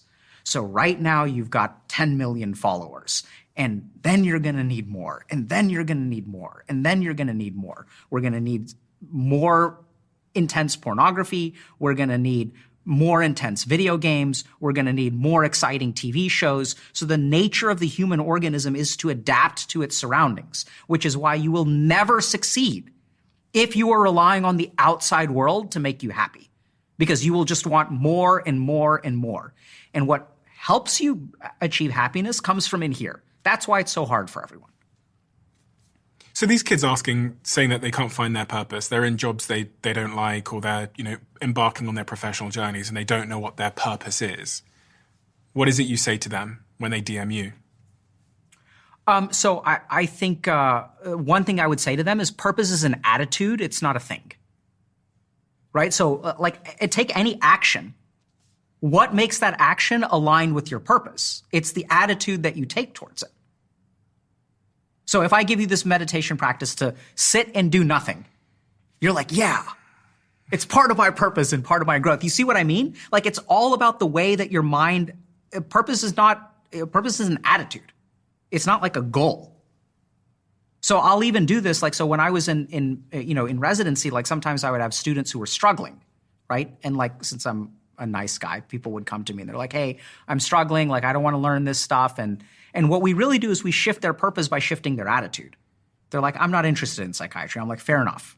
So here's the thing you got to understand. For the rest of your life, no matter what kind of medicine you practice, you're going to get people who are mentally ill and or addicted to things, who are going to be personality disordered. I can guarantee you that the worst days of your life will have nothing to do with surgery. They're going to have to do with having a personality disordered, sociopathic, narcissistic, borderline personality disorder patient who is making a mess on the floor. Nurses are going to be paging you. No one is going to want to talk to them. This is vitally important for you to learn, no matter what you're interested in. So it's about the attitude. The other thing that I'll do with med students is they're like so worried about getting honors. They're like, oh, I got to get a good grade. This is Harvard, right? So these are like really gunning medical students. And I was like, you guys are missing the point. You're not here to get honors. You're here to practice medicine. So one day you're going to be on an airplane and you're going to hear the flight attendant pick up the phone. They're going to be like, is there a doctor on the plane? And then you don't get to say, oh, sorry, it's not something I'm interested in. I just got a pass. You don't get to say that. You're here to learn how to save lives, right? And so that attitude, when it sinks in with them, changes the way that they learn. I don't care what your grade is. It's not about the grade. It's about like, we're trying to teach you medicine because you're going to need it one day. A lot of people have seemingly found their purpose, but then they get a little bit of a quarter-life crisis. And I've never really heard this term quarter-life crisis before until you started speaking about it. What is a quarter-life crisis and what is actually going on there? So a quarter-life crisis is something that we're seeing like more and more of. So usually what happens is that, see, early on, you asked earlier if we have, dreams, right? So I have a dream of something, but I don't really know what it is. So I'm 15 years old, I pick a dream, I start advancing towards it. And when we form our life, what we try to do is we develop a conception and then we live up to that conception. So I'm going to be a doctor one day. And then the reality is very different from our dreams. So then what happens is we tend to find ourselves in a place that we're like not happy with. So I see this a lot from like people who are like, oh, I want to be like a programmer. But then they're working in this environment where there's like, there's always like scope creep. There's like the sprints are very exhausting. It's burnout. Like, I'm not happy here. So the first stage of a quarter life crisis is feeling trapped. Now you've invested all of this time and energy into like, medicine or being a doctor, and you spent years or like being a programmer. Now you're trapped in this situation because you've invested so much time. The second thing that happens in a quarter life crisis, so people are like, this is what it sounds like. So I wake up every day, I pack my lunch, I drive in traffic, I'm at my job where I'm underappreciated, I'm not challenged. I drive home, I'm supposed to take care of myself, so I'm going to listen to Steven's podcast on the way home. I'm going to work out, I'm going to do laundry, I'm going to eat a couple of chicken breasts, and then it's time for sleep. And you do this for about 2 years, and you're like, is this life? What else can I do? So it starts with a feeling of being trapped. Second thing that happens is people mentally check out. So you'll feel like I'm not passionate about my job. Now, this is where people make a big mistake, because if you look at the research on quarter life crisis, what they will try to do is check back in. They'll try to cultivate some sense of joy or like, how do I get engaged in life? But this is what's really interesting, is mentally checking out is an important developmental step to growth. So if you don't check out of your existing job or your existing relationship, there's no space in your mind for a new one. So we have to mentally check out. It's actually part of the process. Then this is where things get really interesting. If we look at the successful navigation of a quarter life crisis, we all feel trapped. Then we check out. We think this is a bad thing. Then what gets really interesting is that there's usually some kind of intentional moving away. So in my case, I literally like went to India. So we know that human beings need to create some amount of psychological or physical space. I've had patients who have joined the military. I've had patients who have like driven cross country. You need space, like physical space and mental space, away from what you're checked out from. Then we get to something that's really interesting. So you asked this question, how do you find purpose? Purpose is not something you find. It's not like you're walking down the street and like, oh, or you're meditating and it's like, oh, I have purpose. Purpose is crafted. Right? So once we mentally check out, that allows us to distance ourselves, because if we don't mentally check out and we step away, we're going to feel guilt. We're going to feel like, we have to check out. We have to give up on it. Otherwise, we'll stay stuck. Does that kind of make sense? So then what we have to do is a period of self-exploration and craftsmanship. So then what we do is like discover, okay, who am I? What do I really want? We connect with our internal selves. So this is really important about a quarter-life crisis. The first phase of our life, we are living up to external expectations. And it's not really about what I want. I think I want to become a doctor, but what do I really know? I'm not really listening to myself. I'm just being programmed by my conditioning. So we start out being very externally focused. Then we feel trapped. Then we check out. Then we move away. Then we discover who we discover. You don't discover. It's not there. You craft who you are. You get in touch with yourself. And then comes the last phase of the quarter-life crisis, which is that you craft an external world based on your internal environment. So now your compass is dictating what you do. You find a relationship that resonates with you to begin with. And so in my case and your case we probably did this in some way. We failed. We did something new. And then we figured out, okay, this is what excites me. Right? So at some point, growth excites you. So now this endeavor is about growth. It's about helping people. So now you're crafting your external life based on what you've discovered about yourself internally. And that's kind of the last phase. The problem that people run into is that they don't realize that this sequence is necessary and you have to do it in this order. Yeah, I was thinking about so many of my friends as you described this process that have come to me for advice recently. These are friends who have quit their business. So they've sold their company. Yeah. And then they've taken, 2 months off. They've got so agitated. And in two cases that I can describe of very big companies that everyone listening will know, that friend has gone back to the business. Absolutely. So, I can think of two people as well who, one person, sold a company at 29 for ton of money. And then they were tried to find themselves for a year or two and then went back to starting companies. Yeah. Right. But my friends actually went back into the same company. Oh, I've seen that too. They bought the company back or went back in as CEO. Yeah. I've seen someone bought a company, didn't manage it properly, value declined, and then you buy it back, you're net positive, and then you run it and it goes well. My mentor said to me when I left my first business, which is what gave me sort of financial freedom. He said to me when I called him, it was in the middle of the pandemic, and I said, I've sold the company now and I'm out and I'm sold my shares over the market in a private transaction. And it's the pandemic, the world has stopped. And you know what I'm like. So I'm like, what do I do now? And he said to me, it's my friend Shakil Khan. He said, the hardest thing in the world for you to do and the most important thing for you to do is to do nothing. And he was like, you just need to sit. And you need to do nothing. He goes, because you're going to get all these urges, Steve, to go back and start a similar business, the same business, because you can, and you can. But he goes, the reason why you were successful the first time round is now kind of expired. You did that. So the thing that's going to drive you every day and give you that sense of motivation and purpose is going to be something else. And you're going to need to create a space for it to emerge. And I say that to founders all the time that exit their businesses or leave their companies is you have to basically do this painful process of sitting on your hands for a year and being patient and waiting. Yeah. And that's kind of what you were saying. You're saying about cultivating this new life, but from inside out, not from outside in, because you get so many offers. You get so many opportunities and offers in that space.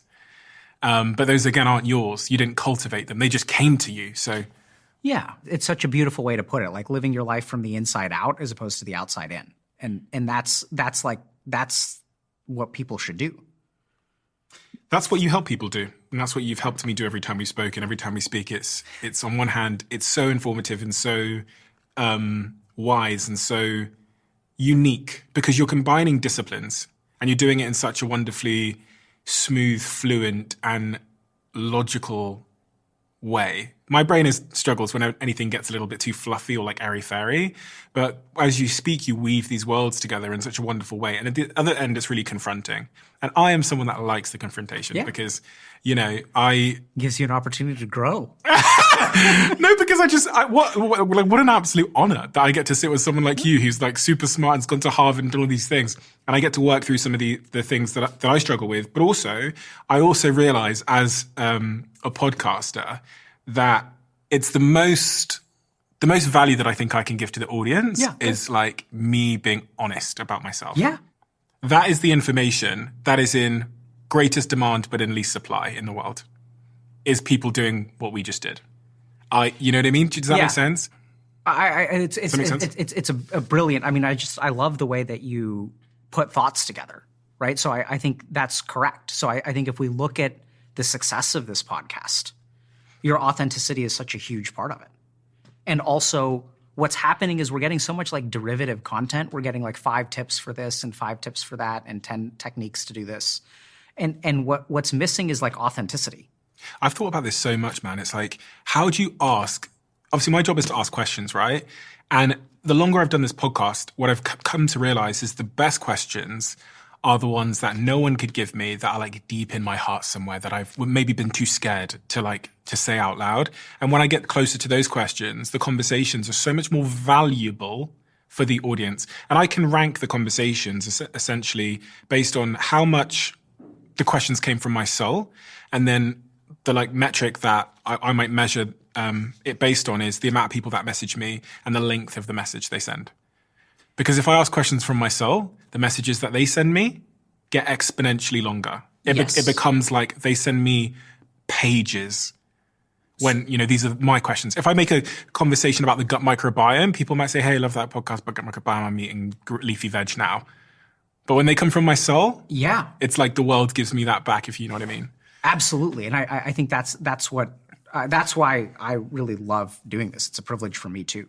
And I think this is a very common issue. And I think we've been kind of not skirting around. We've touched on this issue several times, but you've asked me, what do we do, right? What is the answer? I think the one thing I've learned for 10 years of being a medical doctor is it's not about finding the right answers. It's about asking the right questions. Mm-hmm. That is the methodology, because an answer is outside of you. It theoretically applies to all people. But if you really want to be your best self, that answer needs to be tailored to you, specifically to you. And that answer, what works for you, only you know, right? I don't know what's going to work for you or anyone else because I don't have information about your internal environment. Mm-hmm. So the real key is not about finding the right answers. It's about asking the right questions so that you can get the data within that applies to you 100%. Why do we have so much advice on the internet? Because none of it applies 100% to your unique genetics, your unique epigenetics, your experiences, your traumas, your dormant unconscious. So that's what you need to do, is develop a plan that is only going to work for you. And that's not about an answer, it's about a methodology. How do you think I could be a better podcaster? And I guess we have to define what better means, but how do you think that I could... I don't think you can be a better podcaster, and I think you should stop trying.